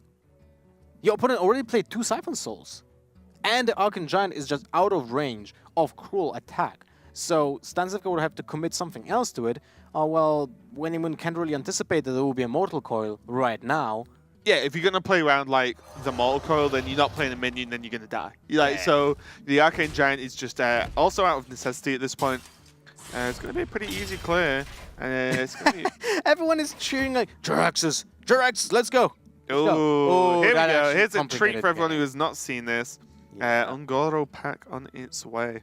3, 6, 7 cards in the hand. So actually, because of that, I feel like Stansifka might go for Blood Bloom and Ungoro pack, and then Mortal Coil to trade. Or will he go for the Mortal Coil first? He might actually draw a threat first from the just to see deck, what's going right? on, yeah. Or will he commit for the Jiraxis? No. Let's see him. Here we go. So we can see the pack get opened, which is pretty sick. All right. So what did we get? There's a Clutch Model Zavas. Wait, twice? Yeah, so Clutch Mother, there's the 2/2 Wasp, the Archaeologist, and the... Oh, there's 2 Clutch Mothers. Yeah. And the Vicious Pterodax? Vicious Fledgling. Oh, Fledgling, sorry. It is a Pterodax, but it's a Yeah. Fledgling by It's card actually name. an insane creature when you think about it. Yeah. Because if it attacks once and it gets the Adapt, you can get Wind Fury and get another Adapt. But now, this is not important because Gadget number 2 is being drawn, and that's the chance to get back into the game for Philippines. Wow, here we go. Going off now for Waning Moon on this Rogue. Double prep, along with a coin draw as well, means that you can cycle for days. Eviscerate. Here we Gonna be go. absolutely fantastic here. Here we go. Like, this is an occasion to just do something in the game. Like, they lack that turn, and now they get it. I wonder if you go face with everything. Just to like, get Well, that Jiraxis yeah, out, yeah, right? just to try and pressure Jiraxis. Remember, there's no more Conceal. Oh, yeah, yeah. That card no doesn't conceal. exist in the game, sorry, in the standard anymore. Okay, Prep Fan is going to actually yeah. help out. It actually clears the board with the Falnos. That's nuts. He's not. Oh, he's playing the Thanos. Okay, yeah, he's going to clear the board here. So this is good an opportunity as Waning Moon has to develop onto this board and draw a ton of cards. There's another Eviscerate. But look at that. So- If he wouldn't play the Falnos, he would have actually played Edwin this turn. That would have been scary. You can't presume that sort of Well, can you? I mean, the deck is not that many cards left, right? True. So there was a chance of just making the calculations. What are the odds of drawing the Edwin? But still, it's a really great turn for Waning Moon. It actually keeps in the game. Yeah, definitely. And also, you know, we talked about the Blood Blooms, but they're probably just not going to be that valuable anymore because Sifka's only on 18 health. If he Blood Blooms into Doom, well, you're on 8 health against Rogue. Never a good stage to be at. You need to play Jiraxis after that then. And then you're dead. You're dead, yeah. I'm pretty sure Sifka knows they've got a sack pack. He's going for that. Oh, he's going to 8. He's going for that. That means he will use Farseer this turn. Yeah, yeah. Bear in mind, this does only use 2 mana to play the Blood Bloom, so this means that he's got 8 mana, as you can see, to float around. Still a good turn for Waning Moon. Look at that. If that Eviscerate would actually be in face, that is very close to lethal. Yeah. Let's see Tarkrik come down. Giant Wasp is a nightmare. Playing against a Rogue the other day with this card, I was like, oh, I guess I just can't play anything. I think I was playing Control Warrior as well. There's Sharazin a little bit late to the party. No more, not much value left when your deck is like 3 cards. No, but Sherzin does like to party, as you can see. A very happy little flower there. And what this card does is when it dies, it goes dormant. It turns into a uninteractable egg-style thing. And then once you play 4 cards in a single turn, it transforms back into Sherzin Corpse Flower again. So this minion effectively never gets removed off the board. There's Medivh a little bit too late. If this is a couple of turns early when Waning Moon was just passing turns. One turn earlier. Yeah, but even earlier on, Waning Moon was just passing a turn and doing nothing. Yep. So Medivh could have made a huge impact there onto this game, but still might make it. As this Wasp means that Sivka can just clear off one of these minions very, very easily indeed. But he's not able to clear both minions, and that's a problem because he's at 7 HP. He knows his opponent still has one Eviscerate in the deck left or in the hand. He can't Jiraxxus. But if he just plays Farseer, he's going to 10. 1 minion is left with 3 attack. He goes to 7 back. So dagger as well. Yeah, well, 7, that's 6. That's 2 HP with just a single Eviscerate, and there might be a deckhand that is exactly 2. Because he has seen Swashbuckler, but there may be another pirate. What are other options? I think the options are mainly those at this point. So Sivka's not got much choice. I'm pretty sure he is just, consigned to the fact that he cannot play Jiraxxus this game. He's going as wide as possible onto the board. He's going to try and take this one before Waning Moon can piece together the damage. Mimic Pod onto his last card. That is actually nuts because if maybe the last card is an actual Mimic Pod. Is it Backstab? I'm out of cards. Yeah, hey, that's good mental deck tracking there. Imagine if it would be an Eviscerate. Just game. Yeah, it's straight up game. But these backstabs are really going to help, and they're going to easily pop Sherazim again. And you can go backstab, coin Edwin. Oh my god, that's okay. So is he back into the game? Well, you can take 3 damage. Yeah, the damage from that fledgling, so it's not really that important. But do you want to keep the Eviscerate, or do you want to pressure your opponent and just Eviscerate face? You Eviscerate face, right? I think so. 2 Farseers, 2 Voodoos, 2 Siphon Souls. What healing does he have left? There's almost damage permanence now, because if he Jiraxxuses, you win anyway. Ah, there goes the Eviscerate face. I love it. He does have to trade, though. I don't think so. He just pushes. Oh, maybe not, because I was thinking there's Jiraxxus weapon swing as well. But he should be relatively safe here. I don't think there's really anything for 1 mana that changes anything here. And Coil, not the card he's looking for. That's the game. You play Jiraxxus, you're dead. I mean, there's a 12-12 Edwin. You're dead anyway. So, it's kind of tough. I mean, not really. Your opponent is actually run out of cards. He has 1 card left. So if you play Jiraxxus, and next you will have a way of dealing with the Edwin, so just take damage once, right? Then you're still not dead. And if you just get another, like Blast Crystal Potion example, if you get the Blast Crystal Potion, you deal with the Edwin, you have a way of healing back with the second Jiraxxus. Is there any way Sivka can get a taunt? There's a taunt! Yes! Is it enough, though? Well, he's not able to... You're literally just playing Tar Creeper passing. Now he's not... Wait. Is he able to even survive this turn? He does with Tar Creeper. It's 5. Oh. No, he won't. No, he won't, of course, because Van Cleef kills it. What am I... Yeah. I'm talking. Second taunt. Like a crazy person. Alright. That's a way of surviving the turn. On 1. Yeah, and he just has to go face. He can't kill off any of the minions. Fatigue is an issue now. 3, 5, 8. Oh man. That Waning just lost. He has no way of healing, and he can't kill 2 minions. No. Oh yeah, 2 fatigue. He just lost. 2 fatigue and 3 damage from Jiraxxus. Exact lethal. Well, that's game. Absolutely crazy. Coming down to the wire, and Stan Sivka just about managing to hold on. That coil was huge. Into life tap into 1 health, okay? Wow. That's knowing when you need to do something big, and big indeed. The Dirty Rat having no minions in hand. Sivka was fully aware that this is Sacrificial Pact in Waning Moon's hand. It's not been played all game, and there was a sapped Jiraxxus, so only 1 reason for that. And now, Waning Moon's just looking at the options. He's like, well, yeah, I think I'm dead. Because Waning Moon knows there's a Jiraxxus in hand, at least 1, because he sapped it. What a nuts game, man.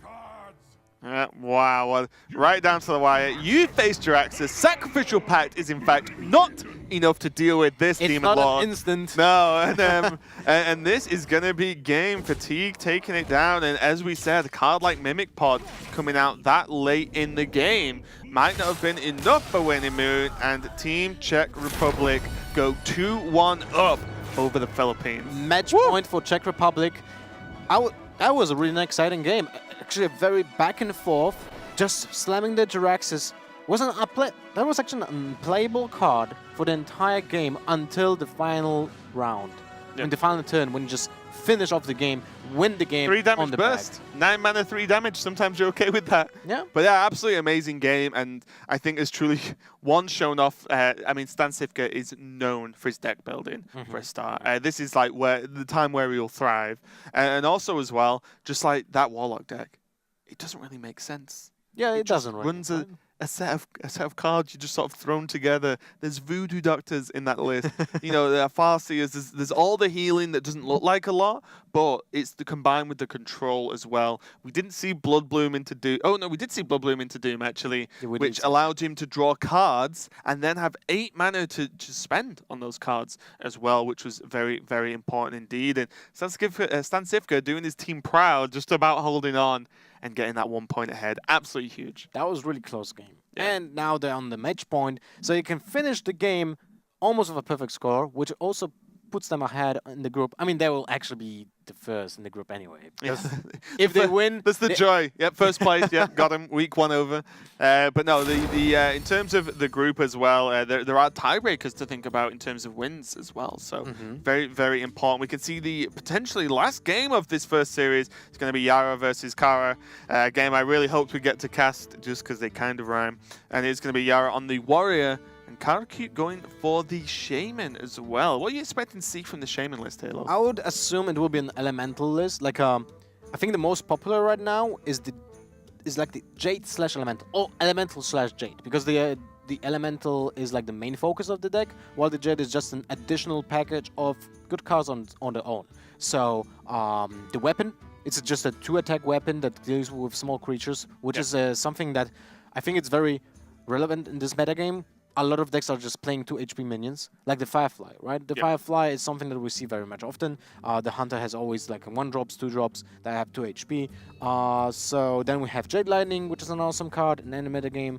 So I think this might be the Shaman, but the question is, what's the Warrior for Czech Republic? Yeah, very tough one. It could be Pirates, could be Taunt Quest Warrior. See the players getting ready there. Karakute taking her seat, and then also it looks like Yara isn't with the rest of the Czech players. Might live a little bit too far away to make the trip for a few hours, so he's actually going to be playing from home. But I do believe that they will be on some kind of VoIP, Skype or whatever, I assume to so. discuss, because you kind of want. If you've got the option to have like Stan Sivka, Pekovac, Czech Cloud like behind you saying, oh yeah, I think about this, then I'd probably take that most of the time. They're reasonably good players. I don't know if you've heard. So yeah, we will be seeing this game coming up very, very soon. Excited to see this Shaman, and as we said, this could be match point. If Yara can take this game, then that is going to be it for the Czech Republic. All the pressure now on the number 4 pick, which is going to be Karakute. So she's got to be feeling that pressure. She needs to win. And then there's going to be another game, which is going back onto Waning Moon. And Pekovac, I believe, was the ace player. But let's focus on this game for now. I can see a couple of elemental cards, Lothar, so you were indeed correct. Elemental Shaman versus the Questing Taunt Warrior. Although there's a patches in that Shaman, that means we'll see some Pirates. I'm guessing Deckhand because it has a synergy with the weapons. Although there's only 1 weapon left in the deck nowadays. Yeah, I think it's Corsair actually. Just the Corsair? weapon destruction. Yeah. You run 2 of those because they're still good with Flame Tongue, for example. There you go. There you go. So yeah, Yep. it's just a decent minion, and you gain the patches. As I said, Flame Tongue is very nice as well to combine with that. And it's just something a little bit early to fight against the board, because I've not played tons of Ellie Shaman, but the deck kind of struggles early game. Really, like turns 1, 2, 3, it's kind of struggles because you don't have room to play cards like Feral Spirit. Tunnel Trog is gone, Totem Golem is gone. So you may be even seeing Galactic Crawlers for a certain extent if you're expecting to counter Pirates. But yeah, the really early game is kind of lacking. So not too surprised to see this use here from the Blood Cell Corsair. Although you need the Elementals in the early game just to have the synergy. Because what is a trademark for the Elemental is that it's the first time when the cards in Hearthstone have a synergy because you played something a turn earlier on. Yeah. And that means you need to play an Elemental on turn 3, an example, to have the Tolfir Stone Shaper have his own buff. Yeah, and one of the big sticking points, I know we've discussed it and sort of was talking about it yesterday actually, is that the Tolvir Stone Shaper is kind of weird. You said you need to kind of really play an elemental before you want to play another elemental the turn after. Stone Shaper isn't an elemental, yes, but it gets affected by them. So if Stone Shaper is a 4-mana 3/5 with taunt, and it gains Divine Shield if you played an elemental, right?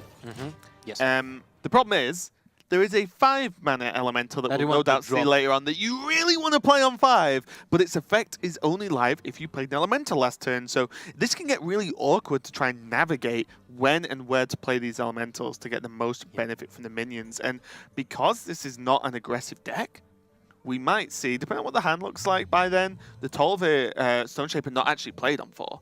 Might actually skip it out to try and discover the with the 5-drop.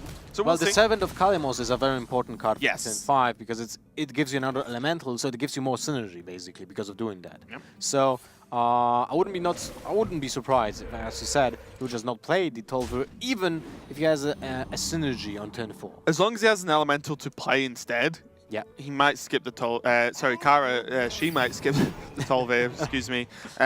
So yeah, we'll see how that pans out. The Stonehill is going to come down now, and there are a couple of options there. We don't quite get to see them at this moment, but we'll work out what spectator bag. But spectating. Yeah, the option are of course taunt minions. Yep, and they do have quite. We do have quite a heavy class because it's Discover. You know, class has a way heavier representation in the Discover option, so we can see more cards like Bloodtooth Brave, Ali Armorsmith, for example, and some other warrior taunts as well. So we'll see what the option actually is here from Yara. What is thinking heavily about that, so there are some close picks.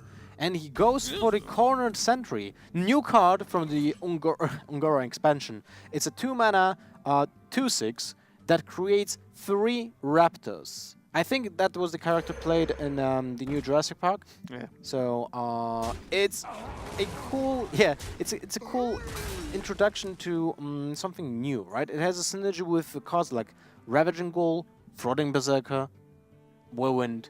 Yeah. Also, if you got Acolyte of Pain already down, then you can make a very nice trade straight away into the board. But you can see Karakute here is just working out exactly what she wants to do here. Just going to help trade there with the Flame Tongue Totem and then try and build up for these elementals. There was no elemental played this turn, though, so that Tolvir Stone Shaper is not going to be live. So Karakute is going to be looking to try and draw an elemental this turn to make something happen following up. But coin into Fire Elemental, into Blaze Caller. That is nuts. That's crazy. That is so much damage. When you think about it, it's 9, 15, 18, 23 damage, 29 damage if the 2 first Fire Elementals will actually get to attack phase. Yeah, that's kind of crazy. Do you see Firefly now? Absolutely great card for the Elemental Shaman, as it, it gives you those options, right? The 1/2 it gives you back in your hand is, in fact, an Elemental, which means that you can just slip in these 1-drops to proc your Elementals for the following turn quite easily here. And it actually helps here because the fact... No, it actually doesn't. It's not important. You will still go for the Fire Elemental here. Yeah, I was wondering if there's ever a point, because the damage doesn't add up correctly, to trade in this turn, whether you Firefly Stone Shaper just to get the 3/5 on the board, and then coin Blaze Call to actually kill it off. That's what I was thinking about. And then after Blaze Call, you just go Fire Rally. Yeah, exactly. But at the same time, you lose like the natural curve, let's say like that. But at this point, maybe it was worth it. Yeah, it's elemental decks at a glance. I think most people were like, oh, this seems straight, just curve, straight. Not that easy actually, because you have to plan multiple turns ahead. If you run out, or at least one. yeah, but even the thing is, you might be like, oh, I can proc my elemental this turn, but what if you don't proc it the turn after for a stronger minion? What if you miss Blaze Caller's Battle Cry because you didn't, ration out your elementals well? Yep. That's huge. That's like huge. Potentially just game losing at that point. Also, one interesting aspect in the new Shamans is the fact that those Shamans don't run really a lot of cards with Overload anymore. Nope. We lost that trademark shaman thing, right? So shaman, sorry. I like Light. What is left? There's basically only the weapon left with the overload. So the jade. Yeah, Jade Core, right? and then if Liz happened to run Lightning Bolt for, you know, Lightning like, Storm. yeah, Rather Lightning Storm, right? Lightning Bolt, for example, yeah. We are going to see Tark Reaper come down. That is number 4 on the quest for Yara here. So he is 4 out Oh of 7 till he gets that Sulfuris. Oh, Look at the crackle effect. I love it. The Kalimos, a new card as well, it actually gives you an insane effect. When you played, and you played an elemental last turn, it gives you 4 different spells. But let's focus on the game right now because it's still 2 turns away. Yeah, there's multiple choices here where you can actually Tolvish, Stone Shaper, and Firefly this turn. With the Divine Shield and the Flame Tongue down, you can get a lot of value from that play and still proc a turn 7 elemental in the form of the Blaze Caller. Or Karakyu can go for the second Fire Elemental to clear up the board cleanly, and this is just as nice and leaves the Firefly open to use the following turns as well. So you're starting to see the sort of snowball power of the Elemental Shaman, or Elementals in general, actually. You know, it's not like Shaman is the only deck that can play them. We see the Corner Sentry. Corner Central with the Raptors. And that goes into a brawl. Oh, another good, you know, as you mentioned earlier, Synergy, nice synergy. You just made the brawl a lot better chances for yourself. It's also important that the Sentry is actually for just 2 mana. It adds a point on your quest for 2 mana. That's important because usually the Warrior was missing a taunt on turn 2, right? Yeah. You just armor up, So a lot play of the times weapon. you don't dirty round Yeah, too. you Like a lot of the exactly. time you don't. So in this case, the Sentry just helps out, curving out, and you can finish the quest as early as turn 8. And that's actually huge. Yeah. So now there's a few options. Suddenly Blaze Caller to face just doesn't feel great because it does 5 damage. And that's actually a lot of damage to be able to deal with these big taunt minions. So it looks like it's going to be Stone Shaper, and then the Firefly, I imagine, is going to come down this turn because this will proc Kalimos. Yeah, he needs to play. She needs to play the Firefly. She will still have 1 mana elemental in her hand because Firefly adds action elemental to your hand. Yep. So it's still fine. But you want to have Kalimos for the next turn because it's so versatile. The four spells that are being played in the Kalimos is a 3 damage AoE to your opponent's minion. Onyxia effect, which just creates 1/1 elementals to fill out the board. Then we have heal for 12 and deal 6 damage to your opponent's face. Yep, you either deal damage to your opponent's face for 6 or heal yourself for 12. It cannot be used on minions. It can be used on your own face only. But very, very powerful card indeed.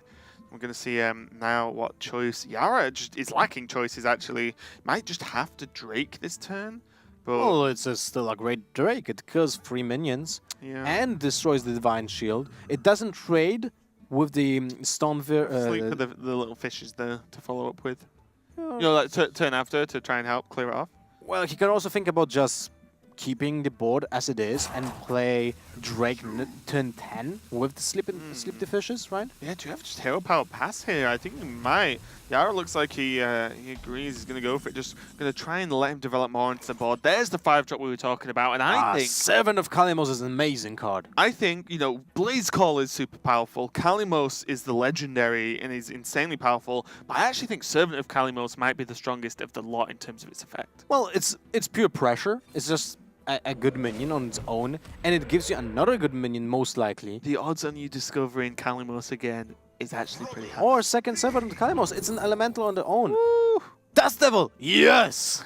Wait, was it an elemental before? Or they added that in the patch? They added it. Elementals weren't a thing in the patch, I believe. So they added it as a new tribe. But Earth Elemental is definitely one. One of my favorite creatures in the game. Earth Elemental? Yeah. Such a huge roadblock. Oh, it's just a beast, isn't it? Yeah. No, it's an elemental. Hey, got him.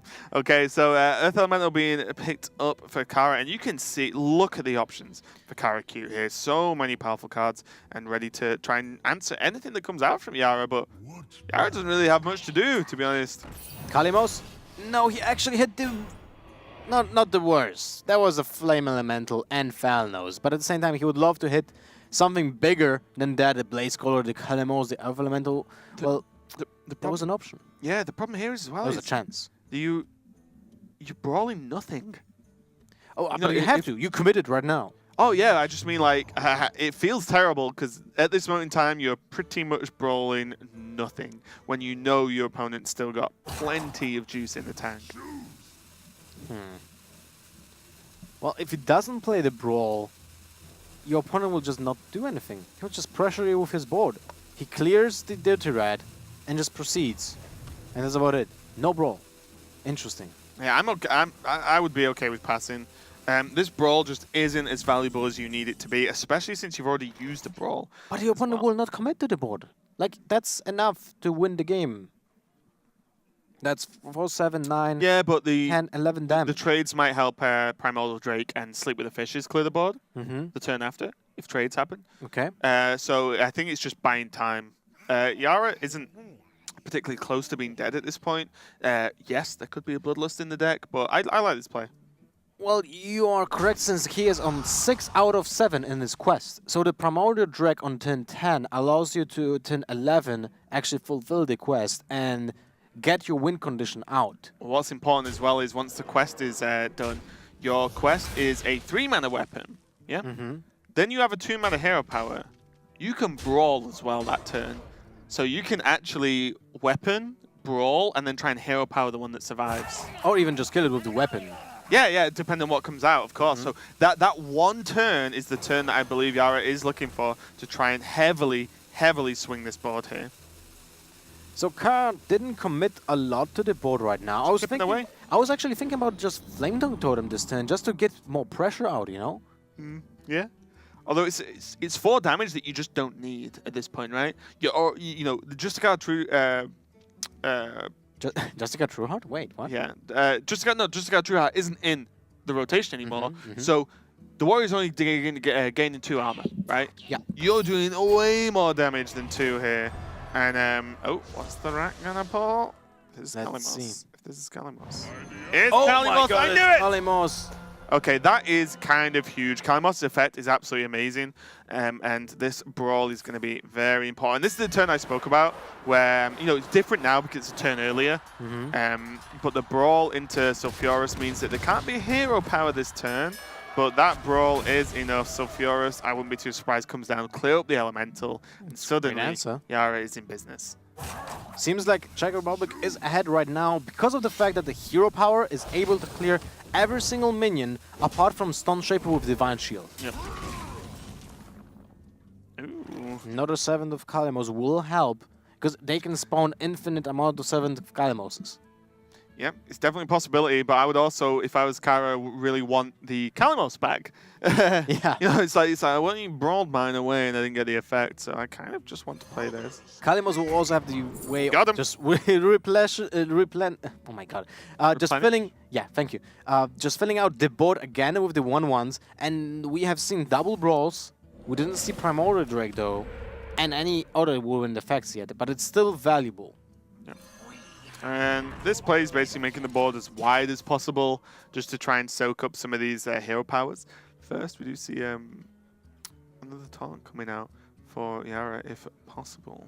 Well, I guess this turn can be actually just the hatchling, just to get some pressure on board, because you still have Sleep with the Fishes with Primordial Drake. Yeah, I think you want to clear the two like low health minions though, right? I think so. Well, the hero power becomes pointless to It's yeah, not killing a that 1/1. pointless.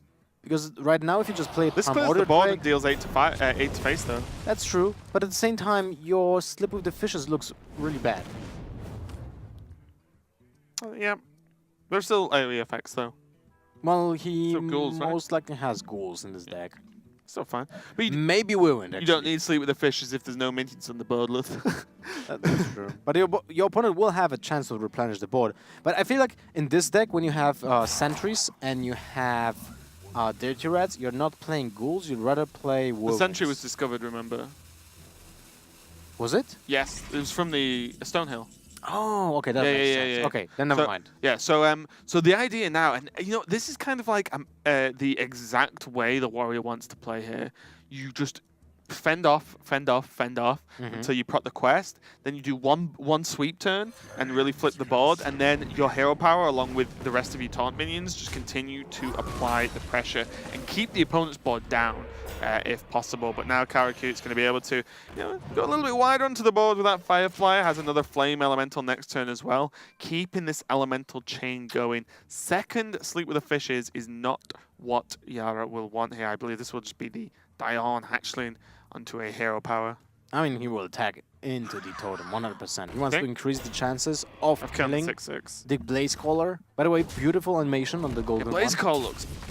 Oh my god. This looks an absolute monster. Well, actually, 8 damage to the face is not that bad as well. You can just kill them. That is definitely an option. You just kill them. But still, it's not looking great for Yara right now. The sleep with the fish is basically useless until he will draw the ghoul, I guess, that he has in his deck. I think with the amount of juice Kara's still got in the tank, she can take... Remember, she can just Kalimos heal for 12. She doesn't really care about damage to face. Like, you just heal for 12 and you're like, yep, okay. Although, and this is a lot of pressure, along with Aya as well, going to generate more tokens. Flame Tongue Totem to start pushing more damage. Yara's actually in a bit of a scary situation here. And one I don't think even Sulfuris is going to dig him out of. He will not fend off the insects anymore. Exactly. Well, now he also lost the way of healing himself. He has a way of healing damage. That's the payoff, right? The hero power is very, very powerful, but you lose your armor up. So when you commit to that hero power, you need that hero power to finish the game for you. And we'll see if it's going to be enough. Yara is just lacking the effects to be able to proc Sleep with the Fishes, and we'll see what happens here. As Kara just goes wide onto the board. Again, I love the Philippine team. It's always just so happy no matter what's going on. They're down! They're down in the series 2-1. And they're just like, yep, seems good, guys. We're feeling good. Let's just keep playing some good old Hearthstone. Oh, man, this looks terrible.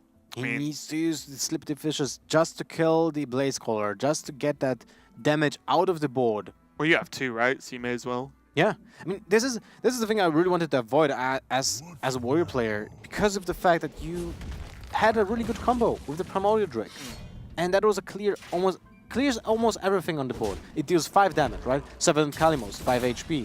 Blaze Caller has 6 still, but oh man, 8 damage to the good face. rag.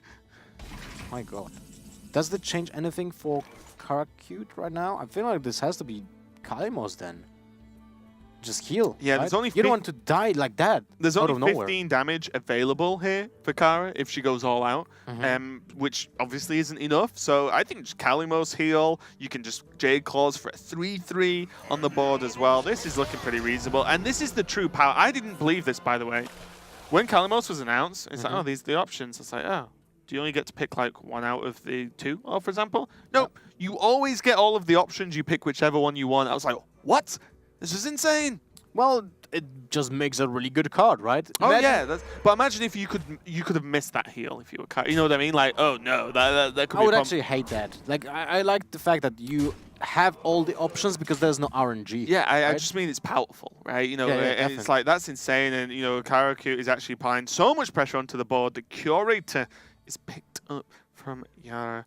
And this simply, I don't think, is going to be... Well, a Curator has insane synergy with this deck because you have Beasts, you have Dragons. You might actually have a Murloc as well, maybe. But it's both of those, so you always have a chance if you didn't draw the Primordial Drake before. Imagine if Curator was drawn 1 turn before. Like, that would have actually changed everything here.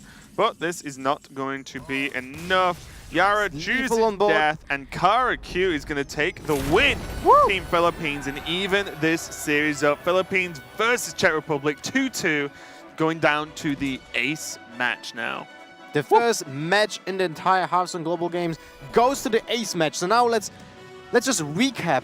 What is an ace match? What does the ace player do? Yeah, so the ace match is actually one of the players who in this instance is Waning Moon for the Philippines. The teams say, okay, one of our players would potentially have to play again, and we choose Waning Moon. And then Waning Moon has the option to pick either the 9th class that none of the players brought in their opening lineup, or he can pick the class he didn't play in his first game. So he does have a still couple of options, and it's very important to see how these teams choose one, what that 9th class is, because you probably never play it most of the time, you know, going to the last game. And also, you know, what it could even be like a kind of, you know, tech choice in a snipe class to say, oh, if we go into the late, I either have my other deck, which is just a steady good deck, or I have this to like try and hard counter something my opponent might bring. Yeah, that's a good point. And if I remember correctly, it was a shaman and a priest for Pokrovac. I can't remember. Because he played rogue in the opening Yes. game. And wait, that was that Pokrovac? Oh my god, there's so many players, so many classes. Pokrovac played first, right? So Was Pokrovac Czech Cloud? Oh, here we go, here we go. There we go. So, Actually, I was actually right. Look at that. good job, Lothar. So Pokrovac has gone for the Shaman, which was actually the 9th class that we were talking about. And then Wayne Moon has gone for his Mage, which was also his 9th class for the team. So, you know, Wayne Moon could have picked his Paladin, and also Pokrovac could have picked his Priest. Both gone for Separate and Mage. It might be. If it's Time Warp. We have actually 3 different archetypes. Not archetypes, but deck lists. So first of all, we have a Elemental Tempo Mage, which is a very powerful, just on-curve deck with Insane Burn when it comes to that. But when it comes to Insane Burn, there's also Exodia deck, which is a quest, a Warp Gate, that allows you to OTK, to on one turn kill every single opponent apart from other mages because of the ice block, with a combination of Apprentice Sorceress, Molten Reflection, and of course the quest on top of the Antonidas, which gives you infinite amount of fireballs. But there's also the version with Arcane Giants. Yep. But it's There's less still powerful. more versions. There's a full aggro version, which is just all burn, all damage. So there you go. Hand in Pokrovac. Here's your banana. You got this, bro. And also as well, there is Freeze Mage that's just played with Antonidas now, actually, as a deck. So there are many, many options. If I know Wayne Moon, the fact that he even plays Miracle Rogue as well, I wouldn't be too surprised to see some kind of OTK Time Warp deck, because it's just the style of decks he likes to play, the kind of like combo-y, sort of funky decks. Wouldn't be surprised, but I don't know. But I certainly hope it is, because the Mage quest is insane, as you said. It allows for you to do something that I didn't think possible before. You just take an extra turn. Yes, that wasn't possible in the game before. And historically speaking, in other card games, an effect like that is usually very powerful. Cards that were also low costed and had that feature were banned in other games, so it usually has a high value. In this case, we actually see it because the spell is for 5 mana. It's not, you know, it's not a low cost. You still sacrifice half of your turn basically to get another turn, but you give you have the access to just make the spell cheaper, or you build up the board and attack. Yep. Okay, so my thoughts. Unfortunately, it doesn't look like this is going to be Time Warp. There is no quest in the opening hand. This looks like the aggro list, where there's, as you can see, Cold Light, Oracles, Loot Hoarders, a lot of cycle, a lot of damage, a lot of burn. I believe this will play Medi's Valet, for example, to do just extra damage as well. The Pyroblast is obviously the top of the curve, just a one-off in the deck, I believe, just to do that final, here's extra damage. It's very similar an approach to the first iteration of Tempo Mage we ever had in this game. So with the Pyroblast for 8 mana, which was the finisher back then. Yeah, which was just like, I'm going to throw spells at your face and kill you. Yeah, just Sorcerer's Apprentice, small minions, go face, Fireball, Pyroblast. And, well, this is kind of insane. There's already a Manavim coin mirror image on turn 1, which puts a free threat on the board and protects it from the attacks. There's not many options for the Shaman to clear that. No one plays Lightning Balls anymore. Yeah, well, I'm wondering as well whether there's the worry you've got as well is it even worth waiting and going Mana Worm, Coin, Apprentice? I don't think so. I don't think so because of the fact that you lose 3 damage in the process. True. And that's a burn deck, right? So yeah. It plays an ice block because that's the thing with the Arcanologist. You just want to survive additional turn for that additional burn, because that makes a difference in the game, especially against other non-combo decks. Need those extra turns for those extra burns. Yes. Yeah, it looks like he's going to go for it. This does put as much pressure as possible onto the board. As you said, not that many answers. Even a Flame Tongue wouldn't do much, as you can only kill off one of the mirror images here. Yeah, the Jade Claw also doesn't help here. So a very tough situation for Czech Republic to actually do anything with that. They need to play the Glacier Shard, so the new minion for 1 mana, with a very powerful effect actually. It brings a freezing potion in it. It just freezes any kind of minion. Yeah, really strong actually. Sorry, also character as well. Yes, it just freezes something. So I wouldn't be too surprised to see the double 1-drops here. The only thing to think about is if double 1-drops come out and then the Tar Creeper comes out on 3, then you are suddenly very dry on elementals and can't proc further elemental effects unless you draw into them in the next turn or so. Yeah. So definitely something to consider. You are against an aggro deck at this point, and this opening will just tell Team Czech that this is an aggro deck. No one else opens like this. You know, Time Warp decks do not open like this at all. So they'll be aware. It's where they want to sacrifice so much to stave off the early aggression and potentially have a struggling mid-game. Looks like they do. Well, they go all out on the elementals. Nice to meet you, Luther. I have to say, when it comes to the flavor texts and the audio of the cards, usually Blizzard is on spot with those. Just wait till we see Lyra. Lyra is got the best audio in the game. But she has the deepest voice of a female I ever heard. It's also pretty epic, so I don't care. Actually don't care. So Archaeologist seems like a reasonable choice here. Nothing too much to be able to do with Apprentice at this moment in time, and Loot Hoarder. Yeah, if you want to draw, but you've got Arcane Intellect next turn. I like pinging as well. When you ping the Glacier Shard, it allows your Manavim to actually attack next turn. On turn 3, you can play, well, any of your drops. You can ping next turn though, right? But if you ping next turn, then your Vir might just die. How? Well, Flame Totem. Oh, yeah, sure. Ooh, Hot Spring Guardian. So an element that we've not discussed much. Oh, you're right. Actually, my top 5 card. Oh, really? Yeah, I think it's very powerful. It's like a card that doesn't really. It's not really flashy. Yeah, but it does a great job. Yes, it's great at what it does. It's a 3-mana 2/4 minion, so already good stats on it. Whip Taunt, and it allows you to heal for 4, and it actually can target minions as well. Yeah, and it's an elemental, which is important because it continues the elemental chain. We see the double ice block now being available for Waning Moon to be able to buy those extra turns for extra damage, as we said earlier on. This is kind of funky though. We see the power of the tar minions. Like, oh, 1/5, not too bad. Yeah. But when you want to trade into it, suddenly it's a 3/5 and it actually kills both of your minions for like a full trade. So this is kind of a sticking point here for Waning Moon and Team Philippines. It doesn't look great. Like, you don't want to lose that Manavin right now, but you can't play 2 spells to just trade single-handedly into the Tar Creeper. Unless there are some 0-mana spells in that deck. Freezing Potion would be an option. I don't think there's a Freezing Potion in it. Probably not. Yeah, this is really, really tough, because one of the problems with this style of deck is once you lose the board, it's normally very difficult to get back onto it as the mage here, so it's going to be a tough one. It's going to be a ping. So I actually like this. He's not going to trade. Yeah, he's not going to trade at all. I think that's the best out of the possibilities on board, since if your opponent would like to kill that Manavim without anything in his hand, he would have to sacrifice all 3 attacks. He will kill 2 minions, get a lot of damage on the Tar Creeper as well, and that will allow the Archaeologist to trade up with the Tar Creeper next turn. Healing Totem? No. Interesting turn there.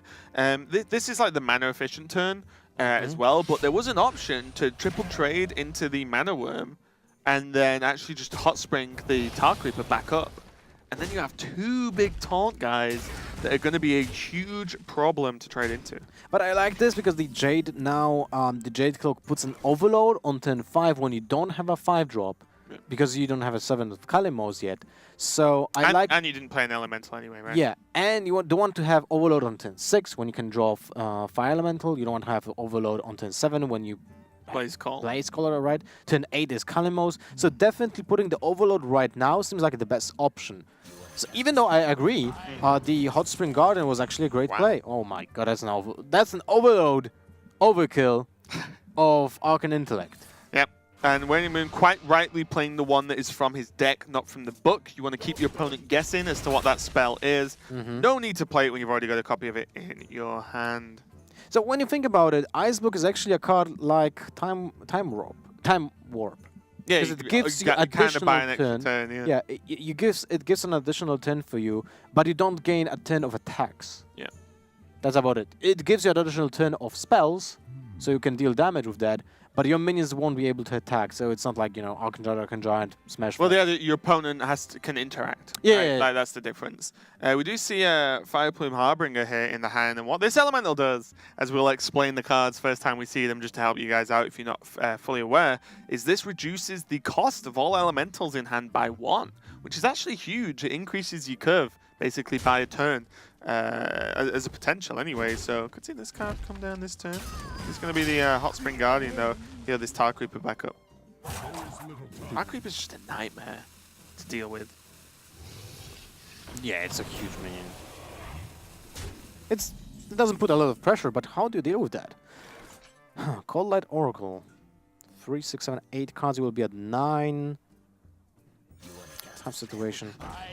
So Waning Moon's actually just looking for area of effect damage here. Oh, Primordial Glyph. New mage card. Discover a mage spell. Yes. And reduce its cost by 2. So it's very powerful indeed. It's very similar effect to like Farsight for Shaman, but it gives you a conscious choice, a more conscious choice. Yeah. Like, let's say like that. And What's the card left? okay, Greater Meteor Arcanist. Time, Lothar. 1, because it's a sweet card. 2, because I actually think it's the best choice. You nuke whatever's played next turn and kill off totems and stuff. Yeah, it deals with any creature that is being played by the Shaman. Well, it doesn't look bad. Yeah, I think it needs to happen, to be honest. Well, it can also use Falnos alongside it, so it deals 4 damage to the creatures on Mini the Flame Strike. adjacent pieces of the board. Yeah, Meteor, super cool card. There's Blaze Caller for next turn as well. So it seems like... Wait, so... You have 6 mana. You can hit Hero Power to maybe get the Healing Totem. You have to play the Harbinger, right? I think so. Because you need the Elemental prop for next turn. Yes, you want to play Blaze Color on turn 7, even though it will be for 6 mana. It doesn't really matter. But you need the Elemental synergy, so I... But you might play Kalimos next turn. Oh, you're right. Yeah. But do you want to play Kalimos right now? You know what kind of deck are you facing. So the effect is very versatile, right? You might actually see the second time heal instead of anything else. I think depending on what happens here for Waning Moon, if it develops onto the board, the AoE is very strong. And also, it's a 7/7 that can deal 6 to face straight away. Yeah. It might just kill him. You know what I mean? Like, the Waning Moon is... the reason we've seen the books and the glyph come out as well, you know, the glyph came from the book, but to try and help out, is Waning Moon's deck does not have a way to deal with losing the board, right? The idea is when you lose the board, you've killed them. You know, like, you've got some burst. He does not have that at the moment. So, you know, I actually wouldn't mind just piling on the pressure. There's Pyroblast. Man, that would have been 2 Pyroblasts in the hand. But with 2 Ice Only Blocks... like 4 turns so you can play it, though. Well, you have 2 Ice Blocks. There's no way to stop this damage, though. Huh. So, at some point, when you needs to develop the Ice Block, I would say that this will be the turn when you play at least 2 spells and the Sorcerer's Apprentice the same turn. So, if you play that this turn, you can go Sorcerer's Apprentice, Ice Block, Arcane Intellect. You definitely don't want to play Cold Light because, 1, you don't need the cards that much, and you don't want to give your opponent more information and more resources. There's the Medivh Valet, which deals 3 damage if you have a secret out, and most likely your secret will be still on the board since it's not a ice barrier. That would just be popped. Okay, now you can just Blaze Call the 3/2, right? Well, do you want to Blaze Call 3/2? You can just trade 2 1/1s. They're not really that important. Yeah, I'm just thinking of Flame Tongue potential. Like, nice to just trade If off. he even plays it, we don't know it. Yeah, exactly, yeah. I mean, there's so much synergy with everything in your deck. Just the hero power. Like, Hero never mind power, anything else. Firefly has a great synergy. The Harbinger is actually a really not that powerful minion if you don't have any synergy on the board as well with it. So I'm 100% sure, actually, now that when we talk about it, that there will be a Flame Tongue in the deck. So you might be right, the Blaze Caller might just kill the Sorcerer's Apprentice, just deal more damage to the face. Although, if you want to pop the Ice Block next turn, we need to counter damage. It's 2, 3, 5 damage, 10 damage to the face, but you can't leave it, so that's 8 damage. You put it on your opponent on 15.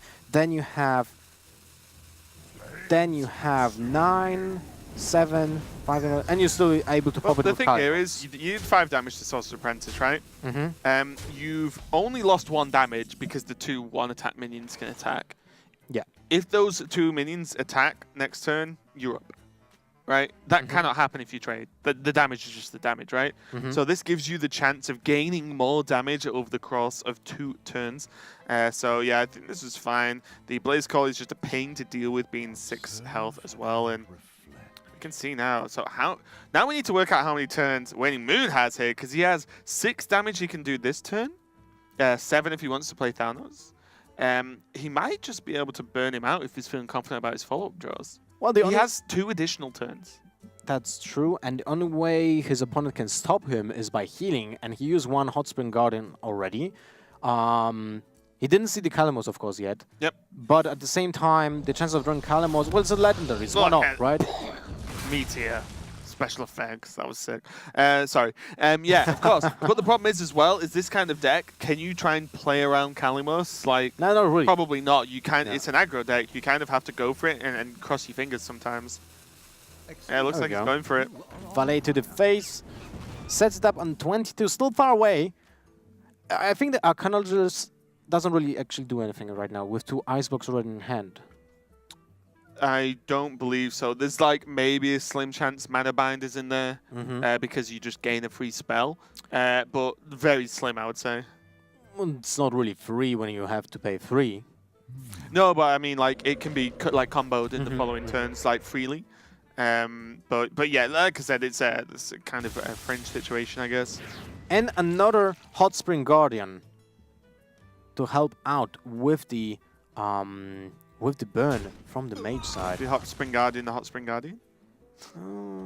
Do you? I mean, you're on 22 and you've got an effective 12 heal whenever you want. Well, not whenever you want. But do you want to, like, risk it? You're ahead, right? Do you even want to play Hot Spring Guardian this turn?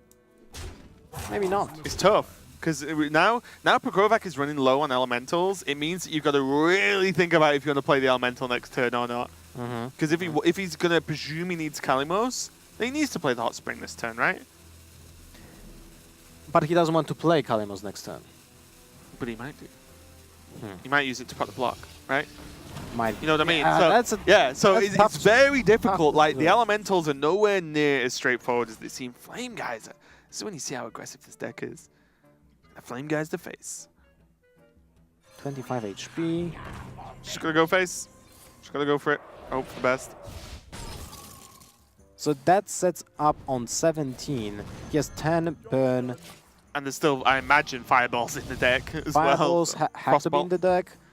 Another Frostbolt. Probably another Geyser. Another Geyser, yeah, as well. There's a lot of burn left. Volcano. Oh, wow. Probably not going to see that card. But yeah, I imagine because of that direct burn over the course of 2 turns, Pokrovac's just, well, one, going to be safe at 17, I think. But also either this turn or next turn. Probably this turn because he doesn't have an elemental to proc next turn. Means he has to play Kalimos heal. He has to. Yep. He can't proc the elemental next turn. That's correct. So he's got to commit to it this turn. But it's okay. You fall for the... Okay, he's doing that. Wow. Okay, I was like, look, I'm pretty sure you've got to play this Prokrovac. He's able to get the full value out of the heal anyway. He's setting up at 29. The Ice Block will get popped next turn if Philippines doesn't do anything about the board. 2 fireballs. That's 12. That's 22 with the Pyroblast. But you have only basically 3 turns. Yep, Waning Moon basically drew this deck the wrong way around. He drew, well, one, he drew too much card draw. which was a bit of a problem. But also like double ice block, like on turn 3, I think it was. Yeah. So, and now here come the fireballs. We only recently saw Frostbolt, only recently saw a Flame Geyser as well. So all the burn that you want to pressure your opponent with, and just a lack of minions other than that opening. Like all the stuff you want to do with pressuring your opponent didn't appear till now. And I'm pretty sure this is just going to bust them out of the game. To be honest, I feel that Waning Moon had actually a great opener, but the Glacier Shard made a difference. Yeah, buying that one turn is huge. That was actually like at least 3 to 6 damage. Yep. By a single 1-mana minion. Yeah, because if Wayne Mill had like Frostbolt, for example, or whatever, you can actually stack that up really quick. See, there's a Frostbolt. So much extra damage available, but this is just more and more. It still might be enough, right? It's 9 damage. You would need to play Fireball, Frostbolt, Ice Block next turn. So that's 9. Your opponent goes to 13. Then you Pyroblast. That's still 3 off. Yeah, he's not gonna make it, is he? Well, he can get another glyph from a second Babbling Book into another Ice Block. Yeah, yeah. Oh, this potential. Oh no, he's played both books, right? I think he played 1. I thought he played 2. No, because he got the Arcane Intellect, right? The second Intellect. Oh yeah, right. Yeah, so he's played both books. He might just run Glyph in the deck, which would be sweet. But we'll see. The deck I think is fairly streamlined in terms of direct damage though, and just not gone the right way. We can see, is that?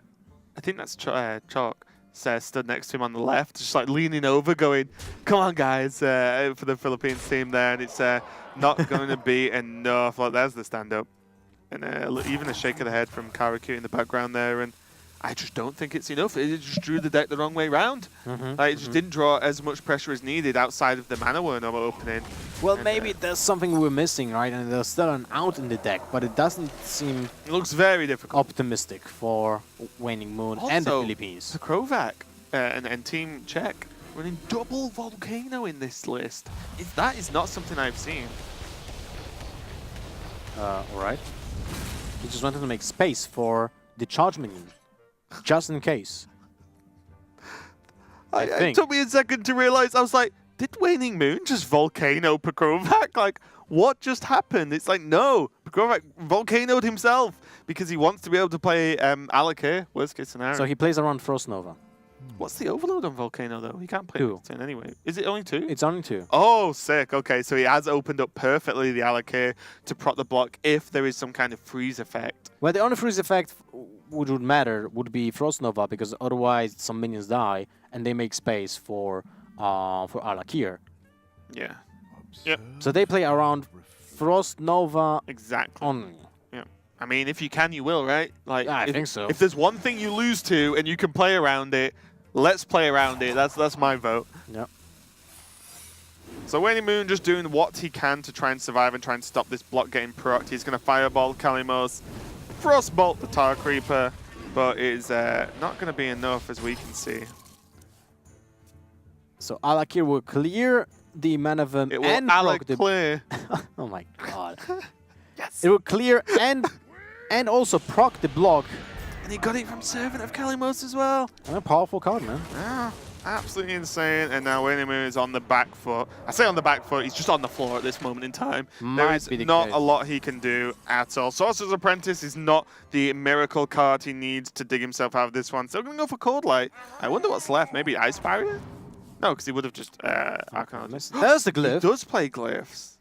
Okay, let's glyph into an ice block. Easily doable. Kabbalist Tome. Let's tome into an ice block. He can tome, but he won't be able to play. No, it's wait, reduced, it's for mana. Yeah. Let's right. tome into an ice block. Oh, there's a freeze. He can freeze and ping. But then the Fire Plume actually kills him. Yeah, this actually keeps him alive, which is nuts. Wow. Absolutely nuts that you can chain that kind of spell. Like I said, the Primordial Glyph is amazing. We can see Fire Plume, Fire Elemental is in hand as well, so there's a lot of on-damage effects live from the hand for Pekovac. But what a game. Well, and what a series.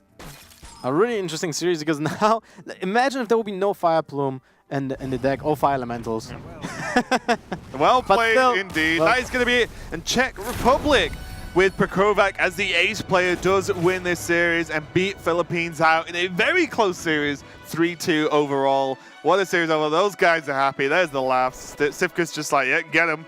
Job done. The bananas worked. Lothar, the bananas worked. They ate like 6 during the transmission, or even more. Or each one ate 6. But anyway, first match of Hearthstone Global Games. Czech Republic is the winner, and that is actually that was an amazing match. Still, I think the Warlock match against Rogue was the most nuts. Yeah. First of all, because the decks are unique with the very different playstyles, both of them. The Flower Miracle Rogue has a flavor of it on its own. The new version of like, how do you call that Warlock? Warlock. No, probably Control Warlock, Random right? Warlock. You'd say Control, I guess. But yeah, the Control Warlock was absolutely nuts, and something I've enjoyed is just seeing how these players are building the decks. They're all so different, with many different styles. You look at the Elemental Shamans from both teams, right? Very different. Yep. We saw a lot of, like the Fire Plumes, for example, from Team Czech Republic versus Philippines, much more standard list. But you can see there, Petrovac, as the ace player, did manage to win it out in the end. Very close series, very cool. And now after this first series as well, we hope you grasp the format a little bit more. It's effectively a best of 5 where each player becomes a class or a deck. You know what I mean? Like that's effectively how it works in a roundabout way. But definitely a lot of cool games going on. Philippines looked in relatively high spirits anyway. This is only match 1 for them. They have more matches throughout their group later on in the next few weeks we've got coming up. So plenty of time to climb back. Yeah, basically every single team plays a round robin in the group, so they have still 4 more matches ahead. Yep. So there are plenty more matches coming up. We've got plenty more matches coming up for today, so don't go anywhere. We're going to continue with Hearthstone Global Games. We're going to check out the standings actually first. Never mind, we're going to check out the group standings. I thought we were going to a break, but we're not. Let's have a look at the group standings. Ignore me. We can see how the group shapes Easy to up. do. Yeah. We can see how the group shapes up. Obviously, this is the opening match, so there is going to be 1 result there in the group as Czech Republic, and they're going to be 1 up. Well, So Philippines will have a result as well, but on the other side of the table. 1 total result. Yeah. But what this is going to mean is after the first set of matches, there's going to be a top half of every group and a bottom half of every group with a 1-0 victory, and really going to set the course potentially for the for the rest of the matches, really. Yeah, that's correct. In this case, like the first matches, getting a win is important, but at the same time, it doesn't really put any like distinction between the teams. We'll still have to see at least 3 more matches from the teams, I mean, in general, to get something going. But as you can see, Czech Republic with the first place, Philippines with the 6th. Still a long road ahead of this group. And yeah, that's about it. Yeah, but what's important to note as well, we can see game record on there, and that will be used for potential tiebreakers in the future as we come to the end of phase 1. So the fact that Philippines took Czech Republic to all of the potential games means that they've got 2 game score, at least against their name so far. So, that's definitely important. It's way better to lose 2-3 than to be swept 3-0. It does impact it. It's not just a win or a loss. There is a game score. But now we're going to be back soon with more Hearthstone Global Games. So don't go anywhere, guys. We'll be right back.